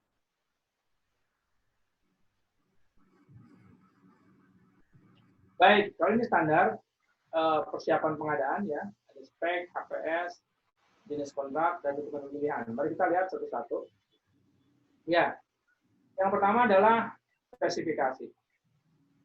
Apakah spesifikasi harus disusun? Selalu harus disusun? Selalu harus disurvey? Sebenarnya tidak ya, tidak selalu demikian. Jadi spek itu ada yang standar, ada yang non-standar. Kalau yang standar, kita tidak perlu menyusun spek. Kita hanya memilih spek standar yang sudah kita punya. Untuk non-standar, nah kita akan cari. Jadi spek itu sebenarnya, ini strategis juga ya pendekatannya. Spek itu bukan hanya kita cari menjelang pemilihan, tapi sebetulnya kita memang mencari spesifikasi yang paling bagus, yang paling sesuai dengan kita, itu spek yang mana, barang yang mana, gitu ya. Itu yang akan kemudian menjadi standar jangka panjang. Jadi spek itu tidak perlu setiap pengadaan itu harus berganti-ganti spek, harus muncul spek, harus muncul spek, gitu ya. Untuk sifat pengadaan yang strategis, seperti pengadaan untuk produksi, gitu ya, pengadaan untuk maintenance yang rutin, yang nilainya besar, mestinya kita tidak menyusun spesifikasi saat menjelang lelang disusun spek, gitu ya. Dan tiap PPK nyusunnya beda-beda, gitu ya. Karena lebih kepada pertimbangan subjektif semata, gitu ya. Karena itu maka kemudian sebetulnya ya kita bisa menentukan standar spek yang bagus, yang belum ada, maka kita searching, kita pelajari spek mana yang bagus, dan itu akan menjadi standar. Jadi upayakan spek itu kita geser selalu ke spesifikasi yang standar. Itu bisa diatur, gitu ya. Jadi kita bisa mengatur di per diri kita, gitu ya, untuk mengacu kepada spek standar ini. Kemudian merek. Ya, kalau kita kritis ya melihat aturan pengadaan pemerintah, sebenarnya pengadaan pemerintah itu kan bukan hanya tender cepat sebetulnya yang boleh menyebut merek. Tanda kutip, semua pengadaan itu jadi boleh menyebut merek sebetulnya. Dengan penjelasan seperti ini. Di aturan pemerintah kan boleh menyebut merek untuk tender cepat. Ya. Untuk di katalog gitu ya. Nah, sebetulnya memang barang itu cocoknya ya tender cepat sebetulnya, tidak perlu pakai tender biasa. Jadi seluruh barang itu ya memang bisa dengan tender cepat gitu ya. Jadi hampir seluruh barang ya bisa menyebut merek artinya. Yang kedua, untuk komponen juga boleh menyebut merek. Nah, komponen ini kan sebenarnya biasa ya, seperti material konstruksi, peralatan jasa lainnya, peralatan konsultansi gitu. Artinya barang yang tidak mandiri itu juga boleh menyebut merek. Jadi sebenarnya dari dua kriteria itu ya pada prinsipnya hampir semua pengadaan sebenarnya boleh menyebut merek sebetulnya. Ya. Karena dengan dua kriteria itu sebenarnya melingkupi semua kebutuhan kita gitu ya. Jadi mestinya tidak ada keraguan. Nah, ini beberapa BUMD yang menganggap ya hanya tender cepat saja gitu ya. Termasuk di BUMN juga ada yang kaget ketika saya bilang bahwa menyebut merek sebenarnya dibolehkan gitu ya. Karena ada asumsi kalau menyebut merek itu melanggar persaingan usaha sehat gitu ya. Dan seterusnya. Padahal sebenarnya ya isu itu kegedean gitu dan belum tentu ada kaitan dengan isu itu. Kalau butuhnya merek itu ya tidak ada masalah gitu ya. Karena sebetulnya kalau mau mengacu kepada KPPU, kalau menyebut merek melanggar KPPU, mau pakai tender, mau pakai penunjukan langsung, pengadaan langsung, apapun ya terlarang gitu kan. Jadi kan tidak masuk akal sebetulnya kalau KPPU isunya hanya untuk non tender cepat. Kalau tender cepat tidak melanggar KPPU, kalau tender cepat kalau tender cepat tidak melanggar KPPU, kalau tidak tender cepat melanggar KPPU kan sebenarnya tidak begitu. Ya, kalau secara konsep mau pakai metode apapun, ya melanggar KPPU gitu ya. Tapi kan sebetulnya nggak begitu gitu ya. Menyebut merek juga belum langsung. Kalau mereknya banyak, ya tetap ada kompetisi gitu. Tetap persaingan usaha tetap terbuka gitu ya. Jadi sebenarnya tidak ada masalah gitu ya. Kita mengatur manajemen merek di dalam penyusunan spesifikasi di BUMN, BUMD, dan BAU. Kemudian spek untuk barang dan jasa. Ini juga sama ya. Jadi sebenarnya tata caranya bisa beda diatur. Kalau barang mengacu kepada brosur gitu ya. Kalau jasa baru disusun gitu ya. Jadi sebetulnya tata cara spek untuk barang dan jasa memang bisa berbeda gitu ya. Nah, ini saya jelaskan tadi untuk HPS. HPS apakah sama dengan RAB? Bisa saja. Kalau dalam menyusun RAB, kita sudah mengacu kepada standar harga tertentu yang memang sebenarnya sudah mewakili harga pasar, gitu ya. Yang pertama, bisa jadi ketika menyusun RAB, kita melakukan survei. Ya, survei itu sebenarnya ya sama saja dengan survei HPS. Atau kalau untuk pengadaan yang jasa konsultan mengacu kepada Infindo atau mengacu kepada standar pemerintah, gitu ya, itu juga sebenarnya, atau untuk konstruksi, gitu, untuk standar biaya masukan menggunakan RAB, ya itu memungkinkan saja. Ya juga sebenarnya RAB sudah mencerminkan HPS. Nah, di beberapa PDAM, untuk mempersingkat proses, karena di PDAM, di BUMD, di BUMN kan tidak seperti di pemerintah ya. Pada pemerintah kan ada DIPA, DPA yang rinci, gitu ya, dan itu mengacu kepada standar biaya yang diterbitkan oleh Menteri Keuangan atau oleh kepala daerah. Tapi kalau di BUMN, BUMD, seringkali standar biaya itu juga disurvei gitu. Ya saya pikir sebetulnya ketika survei itu ya dia disusun HPS gitu ya. Karena RAB-nya atau anggarannya kalau di BUMN, di anak perusahaan BUMN, di BUMD seringkali gelondongan. Ya. Tidak serinci di DPA gitu. Karena itu sebetulnya kalau dalam situasi itu, maka RAB dengan HPS sebetulnya adalah sesuatu yang sama. Ya. Termasuk kemudian survei HPS gitu ya, ini juga bisa diatur surveinya di mana saja, kemana saja, dimungkinkan saja, karena filosofinya yang penting HPS itu mencerminkan harga pasar. Nah termasuk perhitungan gitu ya, ini yang melekat di pikiran kita kalau HPS ya 10% keuntungan, 10% pajak, padahal tidak begitu ya. Sebetulnya perhitungan penambahan keuntungan itu hanya untuk konstruksi. Kalau di barang, harga pasarnya itu, ya HPS-nya itu. Gitu ya. Nah, ini juga bisa di statement, bisa diatur. Jadi, yang pertama, hubungan HPS dengan RAB bisa diatur. Kemudian sumber survei, tata cara survei juga bisa diatur. Kemudian cara perhitungannya juga bisa diatur. Ya, metodologinya banyak, gitu ya. Karena itu memang kita harus memilih dari banyak konsep, banyak metode. Itu mana yang akan kita akomodasi masuk dalam aturan kita. Nah, ini jenis kontrak, Bapak Ibu sekalian ya. Jadi jenis kontrak itu memang sebenarnya jenis kontrak ya, itu banyak variasinya. Yang pertama ada jenis dokumen kontrak. Jenis dokumen kontrak itu ada kalau pemerintah ya, ada bukti pembelian, ada kwitansi, ada SPK, ada kontrak. Tapi kalau di BUMN banyak sekali yang pakai PO sebetulnya. Jadi pengadaan apapun yang namanya barang ya pakai PO. Ya karena itu sebenarnya tidak harus ngikut ke pemerintah. Pokoknya pengadaan barang pakai PO, pengadaan konstruksi pakai kontrak gitu ya. Hanya 2 saja dokumen kontrak. Ya boleh-boleh saja.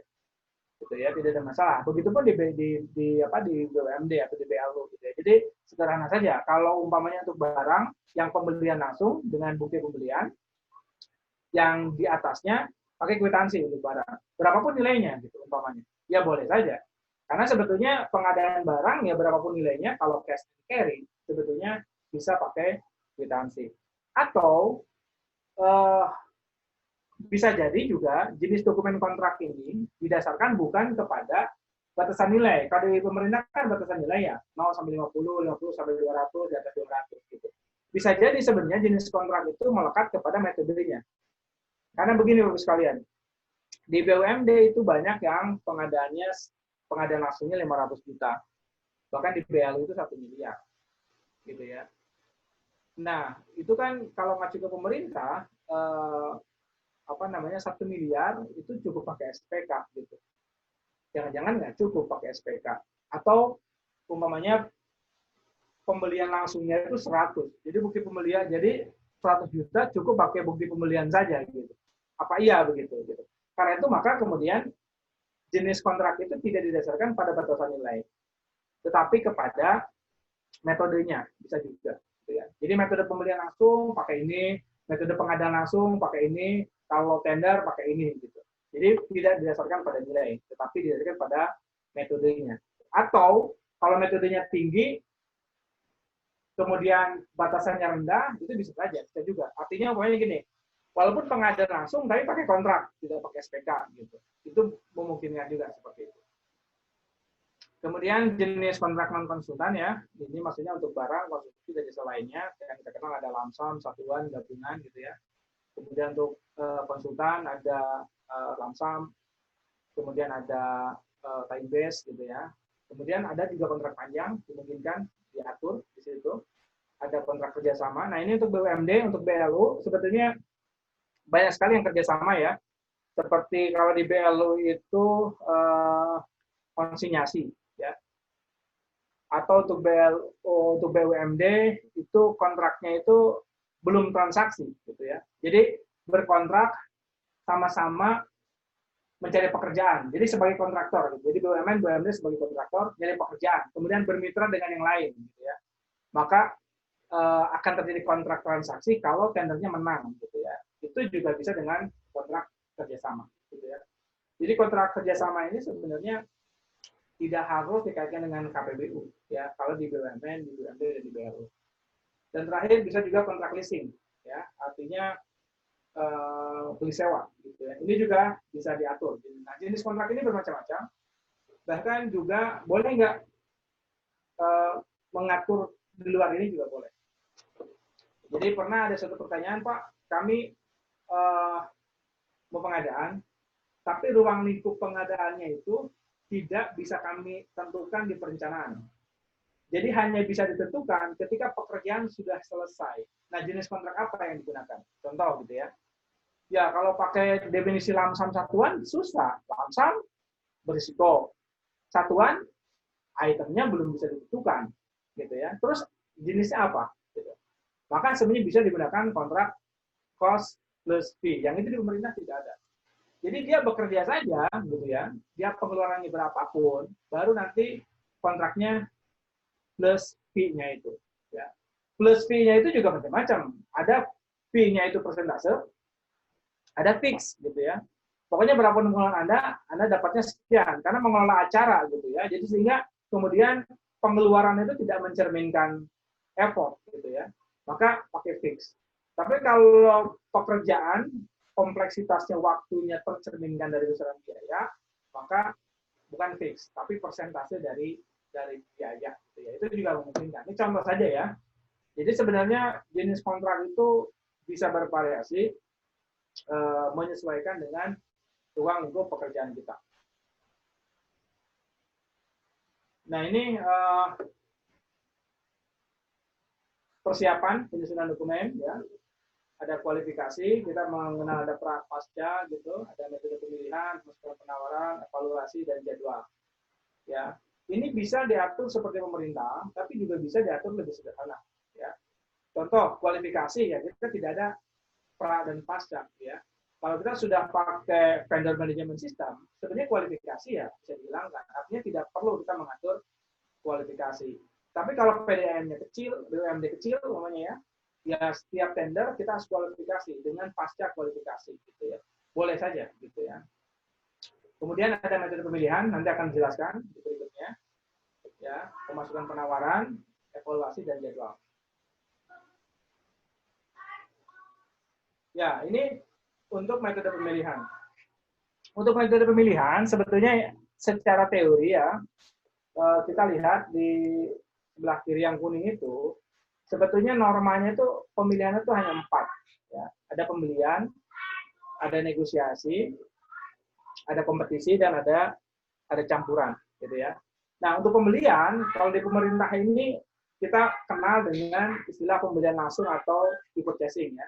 Walaupun pembelian langsung ini kalau di pemerintah masuk ke dalam metode pengadaan langsung. Tetapi secara metodologi, pembelian langsung ini memang membeli cash and carry. Jadi, pembelian ini cash and carry. Bentuknya ya bisa bermacam-macam. Bisa pembelian langsung, bisa e-purchasing, bisa blanket kontrak. Blanket kontrak itu seperti e-purchasing, tapi manual gitu ya. Jadi kontrak payung biasa, tidak pakai elektronik. Ya, itu juga bisa. Ya. Jadi sebenarnya model atau bentuk pembelian itu bisa macam-macam. Ya. Selanjutnya ada negosiasi. Contoh di pemerintah itu ya penunjukan langsung. Gitu ya. Tapi sebetulnya penunjukan langsung ini kan ada kriteria keadaan darurat. Gitu ya.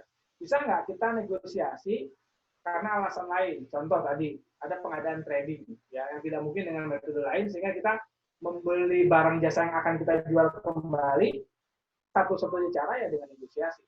Maka kemudian istilah negosiasi ini gitu ya, bisa juga menjadi metode tersendiri. Atau kita mengenerate metode baru yang intinya adalah negosiasi. Ya, contoh saya sarankan kepada BUMN, ya, ada metode, dia itu pengadaan, bisa 1, bisa 2, bisa 3, bisa 4. Tetapi caranya dengan negosiasi. Metodenya apa? Itu tidak ada di pemerintah. Maka kita generate, yaitu dengan pemilihan terbatas. Definisinya adalah pemilihan terhadap satu atau beberapa penyedia. Gitu ya. Itu dimungkinkan. Karena kondisinya memang tidak mungkin dengan metode yang lain. Gitu ya. Karena dia harus beli barang saat itu dan harus jualan juga saat itu. Gitu ya. Sehingga kemudian mekanismenya terbatas. Kemudian ada juga kompetisi. Ini tender ya, bisa tender umum, tender terbatas, tender cepat, atau reverse auction, gitu ya. Bisa juga Bapak Ibu menggunakan istilah yang lain, gitu ya, untuk mengenerate suatu pola yang khusus, gitu ya. Jadi tidak perlu harus sama dengan pemerintah. Contoh tender umum. Kalau tender umum kan sifatnya diumumkan, gitu ya. Kalau terbatas, tender tapi kita mengundang, ya, seperti lelang terbatas zaman dulu, gitu ya. Kemudian tender cepat, kemudian reverse auction, gitu ya. Ini dua mekanisme pilihan yang mandiri dua-duanya ya. Kalau di pemerintah kan reverse auction ini bagian dari tender cepat, gitu ya. Padahal sebenarnya dia juga bisa mandiri. Selanjutnya seleksi umum, seleksi terbatas. Kemudian juga ada campuran, ya. Kalau di pemerintah pengadaan langsung. Jadi ada pemilihan, tapi yang terendah di negosiasi. Jadi kompetisi plus negosiasi. Nah, kalau di BUMN justru banyaknya adalah tender negosiasi. Jadi tender, tapi pemenangnya tetap dinegosiasi, gitu ya. Itu memungkinkan saja. Nah di BUMD boleh saja, gitu ya. Bahkan kami itu manual Pak, tapi tender negosiasi ya boleh juga. Di tender pemenangnya tetap dinegosiasi, gitu ya. Yang penting aturan itu jelas clear sejak awal untuk tender sehingga dia tahu, gitu ya, aturannya seperti itu. Nah dari yang kanan yang putih ini hanya contoh. Tetapi sebenarnya dari yang kiri ini, ya, dari konsepsinya ini bisa menghasilkan berbagai macam variasi metode pemilihan, bergantung kepada lingkup kondisinya. Ya. Karena itu bisa jadi ada situasi yang Bapak Ibu tidak bisa selesai, tidak ada solusi karena aturan yang Bapak Ibu atur, ya, yang ini itu tidak mewakili kondisi yang ada, gitu ya. Contoh tadi seperti BUMN, BUMD yang kontraktor, suruh nyusun KK, nggak akan bisa, gitu ya. KK-nya dari mana lawang dia kontraktor, kok BUMN, BUMD sebagai kontraktor, tidak bisa seperti itu. Ya.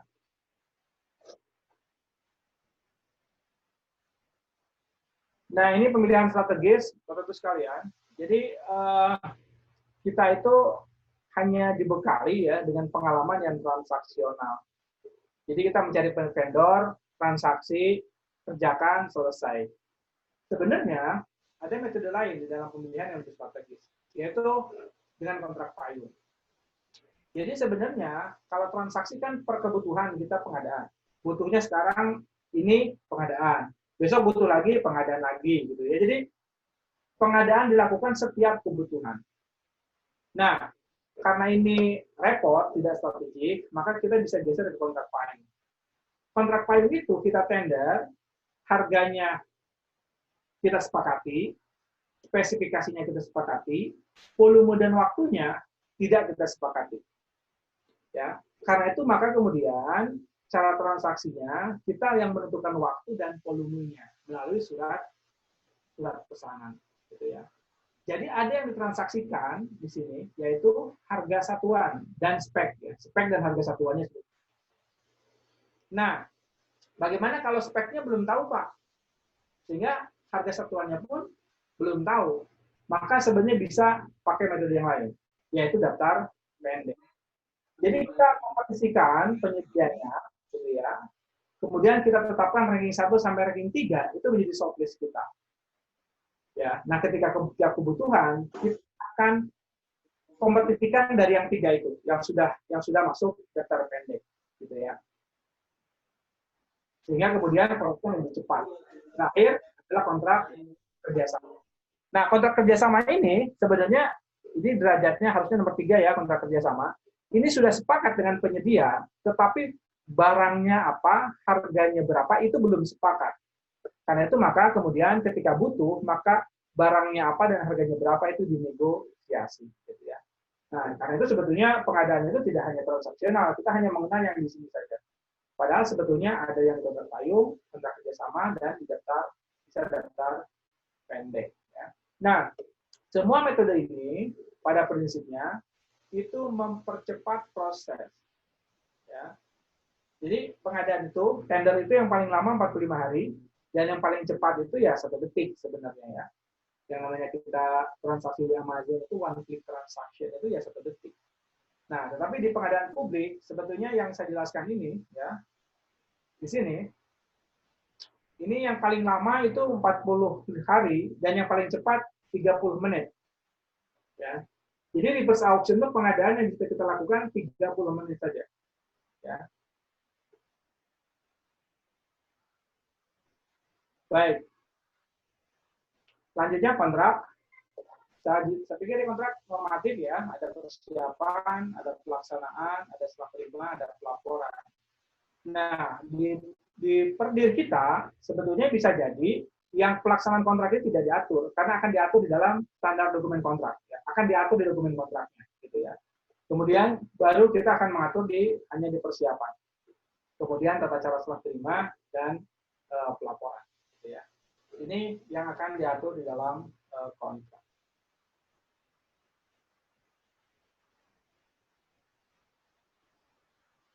Baik, Bapak Ibu sekalian, materinya sampai di sini. Silakan kalau ada yang ingin ditanyakan, Pak Agung. Baik, Pak Nandang, sudah ada yang mau. Pak Enti Sutisna, silakan Pak. Assalamualaikum Pak Nandang, apa kabar? Waalaikumsalam Pak Dedo, alhamdulillah baik. Apa kabar juga? Ini Pak, baik, silakan. betul berkaitan dengan tadi perencanaan pengadaan. Insya Allah ini kan terencana bulan ini PDM kami mengadakan 2 mobil tangki dalam rangka tadi emergency COVID ini. Ya. Kemudian dalam perencanaannya kita tidak melakukan kontrak secara biasa lah normal, tetapi melakukan kerjasama di dalam pembelian, di mana dalam kerjasama itu disebutkan kontraktor tersebut membeli langsung di Surabaya. Kemudian dalam kerjasama itu disebutkan harga pembelian faktur Surabaya plus dengan ongkos administrasi dengan pajak-pajak yang dibutuhkan. Nah, saya mengambil proses seperti itu karena harga di Jayapura kan pertama tidak ada yang membuat mobil tangki di sini. Kemudian kedua, kita ingin memperoleh kepastian, artinya harga pokoknya yang dari Surabaya itu sudah tahu, karena itu kan langsung di ATPM. Nah, konsep itu tidak melalui pengadaan langsung, tidak melalui kontrak, tetapi melalui kerjasama, kemudian diketahui oleh Dewan Pengawas, dan saya anggap ini adalah perencanaan kebutuhan emergensi mendesak dalam rangka pencegahan COVID-19 ini. Nah, dari sisi peraturan Perpres itu seperti itu gimana Pak kira-kira Pak? Ya, sebetulnya kalau Perpres kan kalau untuk COVID kan jelas, untuk keadaan tertentu kan penunjukan langsung ya jelas Pak ya. Tapi memang penunjukan langsung dimaksud sebetulnya langsung kepada penyedianya gitu ya. Jadi kalau ATPM menjual ya langsung ke ATPM-nya. Tapi mungkin yang Bapak sampaikan sebetulnya dalam perspektif yang lebih luas. Kan begini duduk perkaranya. Sebetulnya kan Bapak itu mau pengadaan pas kebutuhan untuk COVID. Jadi secara penanganan COVID. Jadi secara analisis kebutuhan sudah tidak ada masalah dan harus segera dieksekusi. Yang kedua pilihannya apakah Bapak akan beli ke ATPM atau oleh penyedia yang ada di Jayapura. Ya, jadi penyedia di Jayapura sebetulnya kalau beli sendiri gitu kan. Itu kan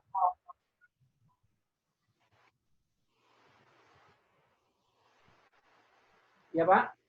Ya antara langsung atau tidak langsung gitu kan Pak ya? Ya betul, iya iya. Nah kalau Bapak beli langsung kan Bapak harus Bapak kan harus apa namanya?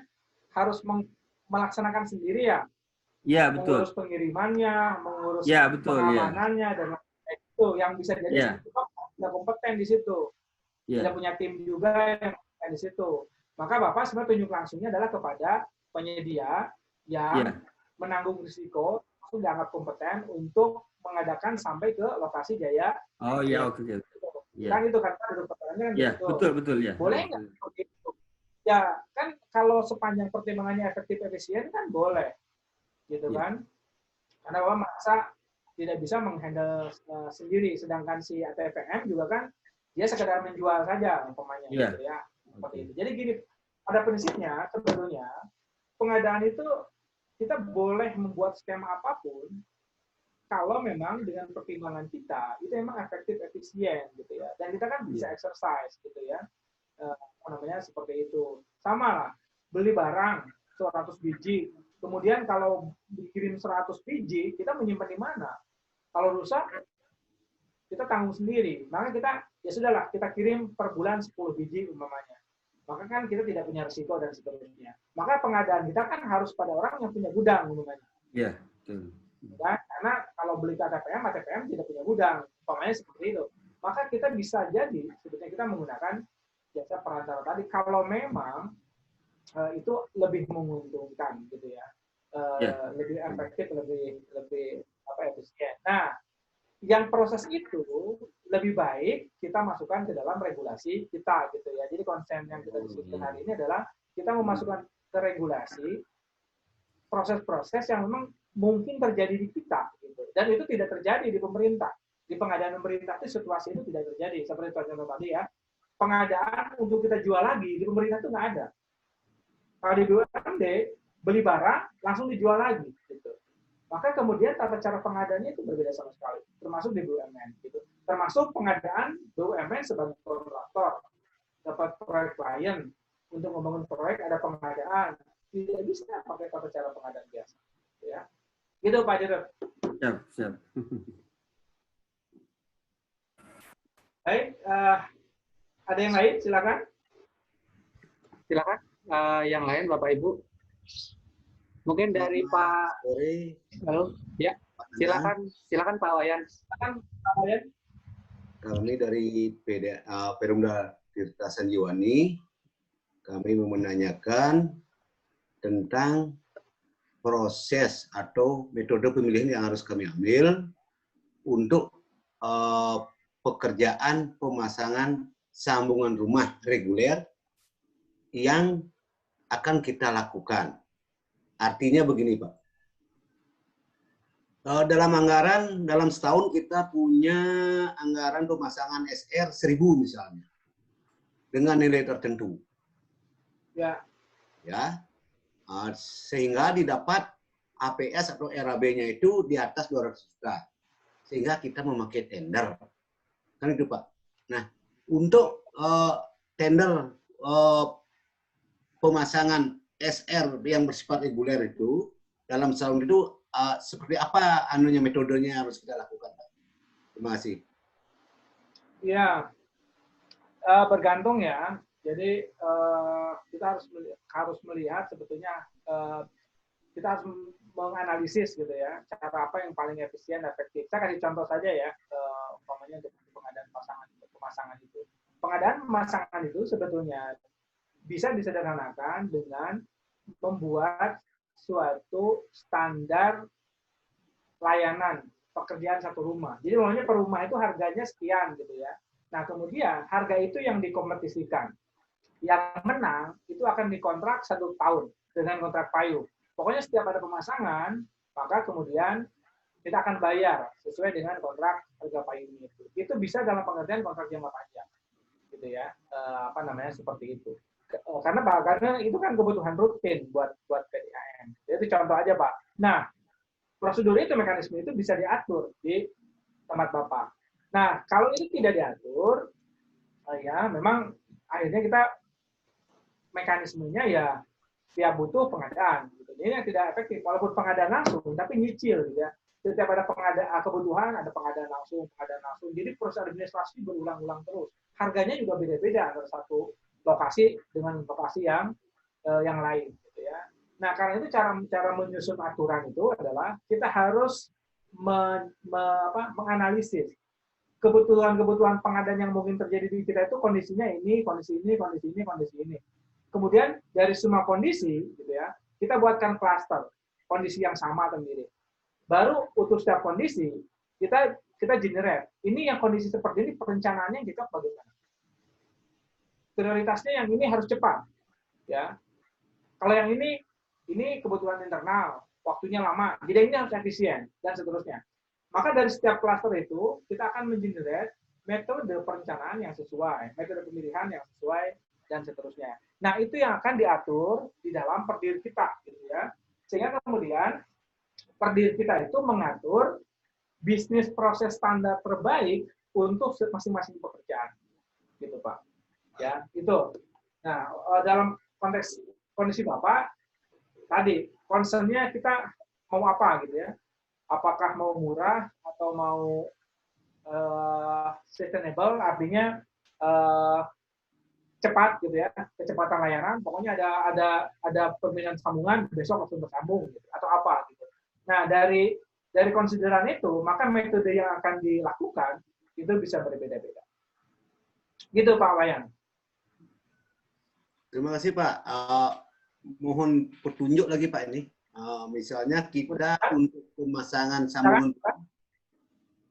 sambungan rumah atau SR itu Pak, kita kan mengejar target pencapaian nilai kinerja. Jadinya kita punya batas waktu 6 hari dari tanggal pembayaran. Nah, untuk mencapai proses itu, mestinya kontrak apa yang harus kita lakukan? Ya, saran saya tadi Pak, kontraknya kontrak payung Pak, atau kontrak harga satuan dalam 1 tahun gitu. Jadi Bapak tender tentukan harga satuan pemasangan. Nah, harga satuan pemasangan itu lamsamkan, kemudian tenderkan gitu ya. Nah, pemenangnya itu dikontrak untuk 1 tahun. Setiap ada pemasangan dia yang diminta gitu Pak, seperti itu. Itu cepat dan efisien, jadi administrasinya tidak berulang-ulang. Begini Pak, kendalanya kami itu misalnya kami di dalam setahun mencanangkan 1000 SR, tapi setelah di akhir tahun Pak, ternyata tidak tercapai 1000. Seperti apa yang harus kami lakukan Pak?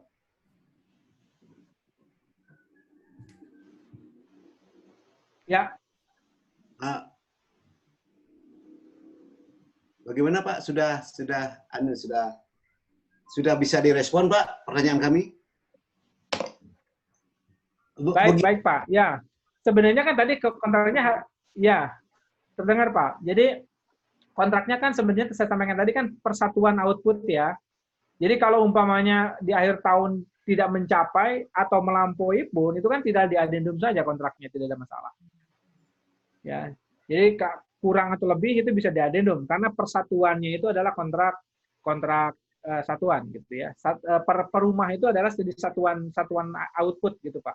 Pemasangan per rumah dianggap sebagai satuan output. Ya, terima kasih Pak. Mungkin untuk yang ketiga Pak, setelah setelah PBR itu kita silakan Pak. Selesai, apakah perlu disosialisasikan ke lembaga lain Pak, seperti ke Kadin dan lain sebagainya Pak? Ya, semestinya tidak perlu ya. Ini yang kalau Kadin tidak perlu lah. Cuman seringkali apa perlu Pak disosialisasikan ke APH, ke auditor dan lain-lain ya. Itu relatif ya. Kalau umpamanya dianggap perlu karena dalam pengalaman kesalahpahaman atau perbedaan pendapat sangat tinggi, memang ada baiknya ada penyeragaman pemahaman dulu ya gitu. Sebelum prosedur ini dilakukan. Tapi kalau untuk Kadin sih nggak perlu Pak ya. Kalau Kadin tidak perlu. Karena Kadin ini bukan instansi pemerintah, jadi dia tidak menerbitkan aturan apapun sebetulnya terkait pengadaan. Tapi kalau APH, auditor, itu mungkin ya kalau dianggap sering mengganggu, ya tidak ada masalah gitu ya. Jadi sebelum regulasi itu kita sahkan, kita ada penyamaan persepsi dulu dengan mereka, itu tidak ada masalah. Ya, walaupun tidak wajib juga sebetulnya ya. Tapi hanya kalau dibutuhkan sih tidak apa-apa proses itu dilakukan. Ya, terima kasih Pak Nanda. Baik, terima kasih. Yang lain silakan. Bapak. Silakan Ibu Nanis Ya. ya. Ya, sebentar Pak, ingin pencerahannya. Saya ingin tahu batasan afiliasi Pak, karena gini, kebetulan di kita itu kan ada koperasi yang biasanya mengerjakan pekerjaan-pekerjaan dan ikut di proses PBJ. Kebetulan direktur CV-nya itu adalah pegawai koperasi, tapi dia bukan pegawai PDAM. Apakah itu masuk dalam afiliasi atau enggak Pak? Iya, itu yang saya sering wanti-wanti ya. Koperasi itu bukan bagian dari PDAM. Sehingga kalau dia mau, saran saya sih koperasi tidak ikut dalam pengadaan. Kalau saran saya ya, bukan berarti tidak boleh gitu ya. Saran saya tidak, karena ada potensi konflik kepentingan. Tapi kalau mereka tetap ingin ikut dalam pengadaan kita, maka dia diperlakukan sama seperti penyedia yang lain. Ya. Jadi dia kalau tender ya harus ikut tender, kalau pengadaan langsung juga dia harus dikompetisikan dengan yang lain gitu ya. Nah, yang kedua, hati-hati pengurus koperasi ya, apalagi yang terlibat di pengadaan mewakili koperasi, itu jangan pegawai PDAM. Walaupun pengurusnya pegawai PDAM, tapi manajer usahanya atau penanggung jawab usahanya itu sebaiknya adalah orang di luar pegawai PDAM gitu ya. Karena ya ini pernah jadi kasus hukum koperasi ini, karena pengadaan besar ke koperasi gitu ya, kemudian tidak dikompetisikan, koperasinya untung besar, tapi ceritanya apa landasannya seperti itu, nggak ada alasannya, karena kalau dia ikut tender dia statusnya sama dengan penyedia yang lain gitu ya. Tapi saya sarankan koperasi tidak ikut pengadaan ke lembaga gitu ya, karena secara etis sih kurang pas gitu ya. Jadi koperasi itu boleh transaksi dengan pegawai, tapi tidak bertransaksi dengan perusahaan kalau saran saya. Gitu ya. Kalau mau ya di luar aja, usaha di luar gitu ya, tapi tidak masuk ke pengadaan kita. Kalaupun harus masuk tadi, pastikan dia punya posisi yang sama, tapi agak susah gitu ya. Agak susah dalam pengertian ya potensi konflik kepentingannya besar karena pemiliknya pegawai gitu ya. Termasuk juga pelaksana pengadaan bagian dari koperasi itu. Jadi kalau saran saya tidak pengadaan ke perusahaan gitu ya. Ke pribadi-pribadi saja boleh, tapi kalau ke perusahaan saran saya sebaiknya tidak. Gitu Bu Nanis. Ya, ya Pak. Ya, maksudnya gini, ya, untuk direktur CV-nya koperasi. Jadi CV ini milik koperasi, tapi direkturnya bukan pegawai PDAM, tapi dia pegawai koperasi. Ya. Ya tadi sudah jawab ya. Boleh saja walaupun tidak disarankan gitu ya. Ya. Iya, Pak. Ya. Matur nuwun. Ya. Baik, sama-sama. Baik, silakan yang lain. Baik, kalau tidak ada di chatting ini ya. Di chatting tadi untuk permen PUPR sudah saya jawab. Sama kebetulan pertanyaannya dengan Pak Bonatua tadi ya. Kemudian dari Ibu Hani. Oh baik, untuk kerjasama dengan Perpamsi dengan senang hati ya. Nanti boleh japrian saja. Kemudian dari Kediri.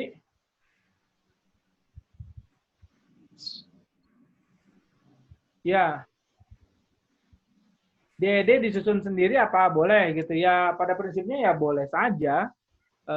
Sepanjang dia memang punya keahlian. Jadi kan untuk konstruksi itu kan ada ketentuannya ya. Jadi yang untuk membuat perencanaan konstruksi itu ada ketentuannya gitu.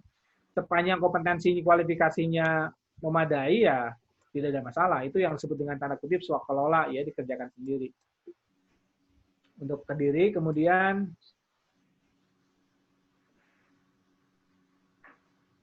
ya dari Buton, apakah threshold pembelian langsung, pengadaan langsung nilainya harus sama dengan Perpres? Ya tentu tidak ya. Tidak harus sama. Kalau mau sama bagaimana? Silahkan. Tapi kalau berbeda ya silahkan juga gitu ya. apa namanya, metodenya bisa dengan perhitungan, bisa juga dengan benchmarking ke PDAM yang lain gitu ya. Jadi nilai itu ya boleh turun lebih kecil dari pemerintah atau lebih besar dari pemerintah gitu ya. Kalau di Pulau Jawa rata-rata 500 juta pengadaan langsung. Apalagi di kota-kota besar tuh rata-rata BUMD 500 juta. Kalau BLU lebih besar, bisa sampai 1 miliar bahkan 1,5 miliar. Nah, untuk di luar Jawa biasanya 200 memang sudah cukup memadai gitu ya. Tapi bukan berarti harus 200 gitu ya. Boleh saja. Tapi intinya bahwa bukan hanya threshold pengadaan, apapun ketentuan di pengadaan pemerintah itu tidak harus ya. Ketentuan apapun di pemerintah itu tidak harus dilaksanakan di PDAM ya. Jadi apa namanya, PDAM punya kemandirian dalam hal ini.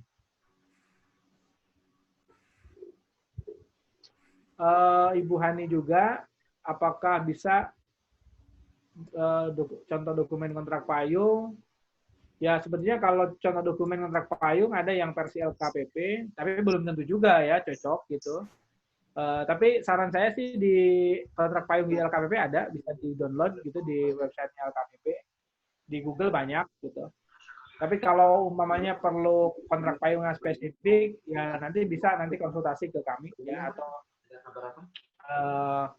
draftnya dikekamikan untuk di-review juga boleh ya. Dengan senang hati untuk membantu yang seperti itu.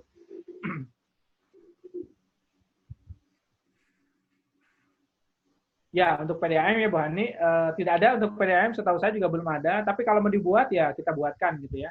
Bisa dibuatkan lah untuk kontrak payung, karena sebetulnya dokumen kontrak itu ya formatnya bermacam-macam, tidak harus sama gitu ya. Termasuk klausul yang diatur, formatnya saja bisa bermacam-macam, isinya juga bisa bermacam-macam gitu ya. Apa namanya, tidak harus mengacu kepada salah satu format, salah satu bentuk, kecuali hanya gambaran karena tidak punya pengalaman atau tidak punya apa namanya, kemampuan untuk menyusun sendiri, kemudian mengacu kepada yang ada sih nggak apa-apa gitu ya, nggak apa-apa. Tapi sebetulnya tidak mesti harus sama gitu ya. Baik, Bapak Ibu sekalian, masih ada yang ingin ditanyakan, Bapak Ibu sekalian?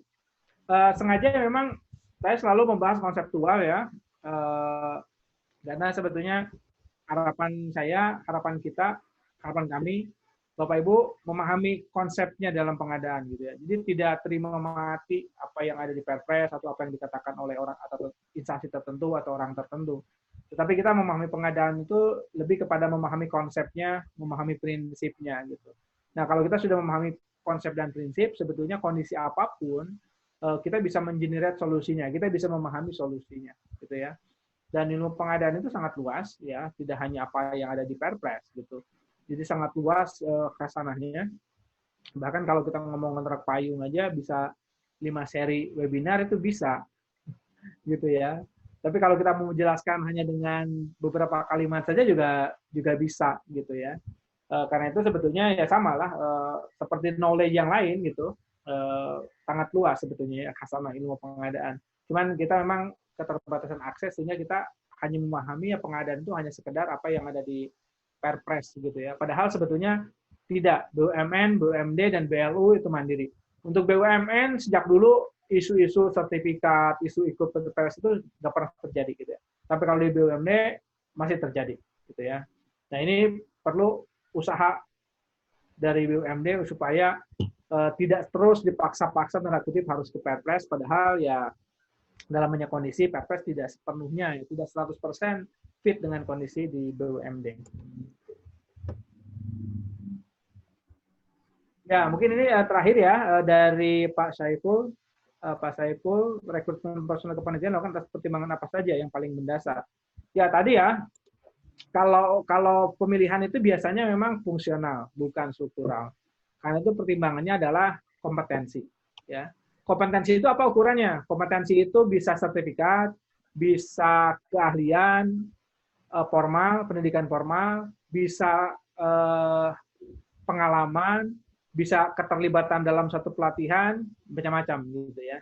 Jadi yang jelas bahwa itu adalah pada kompetensi, keahlian, dan profesionalisme. Ukurannya bisa formal dalam bentuk sertifikat, ijazah, atau pendidikan, dan pengalaman, atau non formal gitu ya, yaitu pengalaman dari sehari-hari memang yang bersangkutan cakap untuk mengelola pengadaan.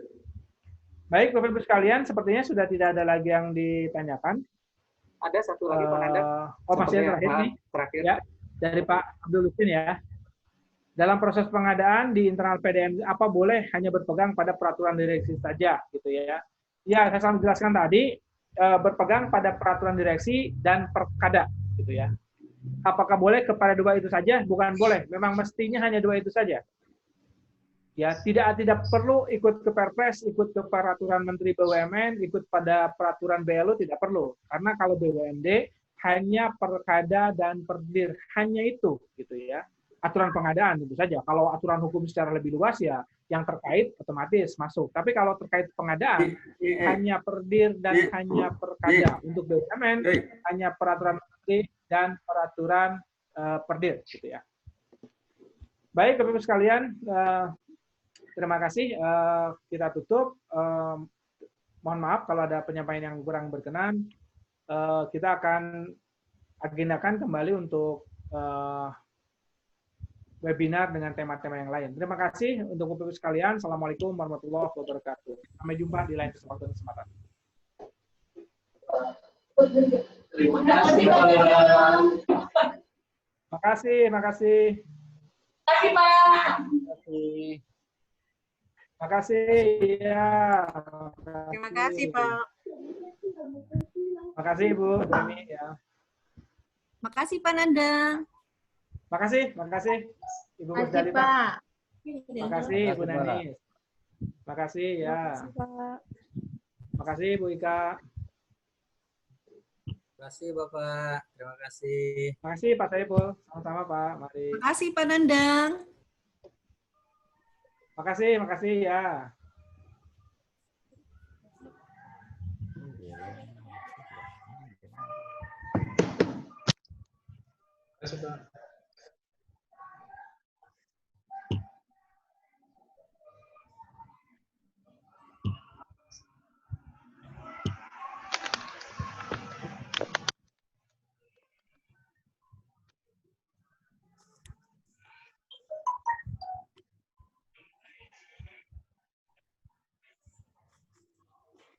Baik, Bapak Ibu, terima kasih atas partisipasinya.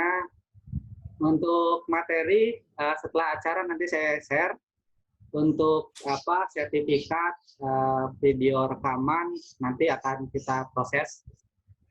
Bagi yang mendaftar di Google Form hanya atas satu nama, atas nama perusahaan. Untuk nama-namanya nanti bisa di WA kembali ke nomor saya ya.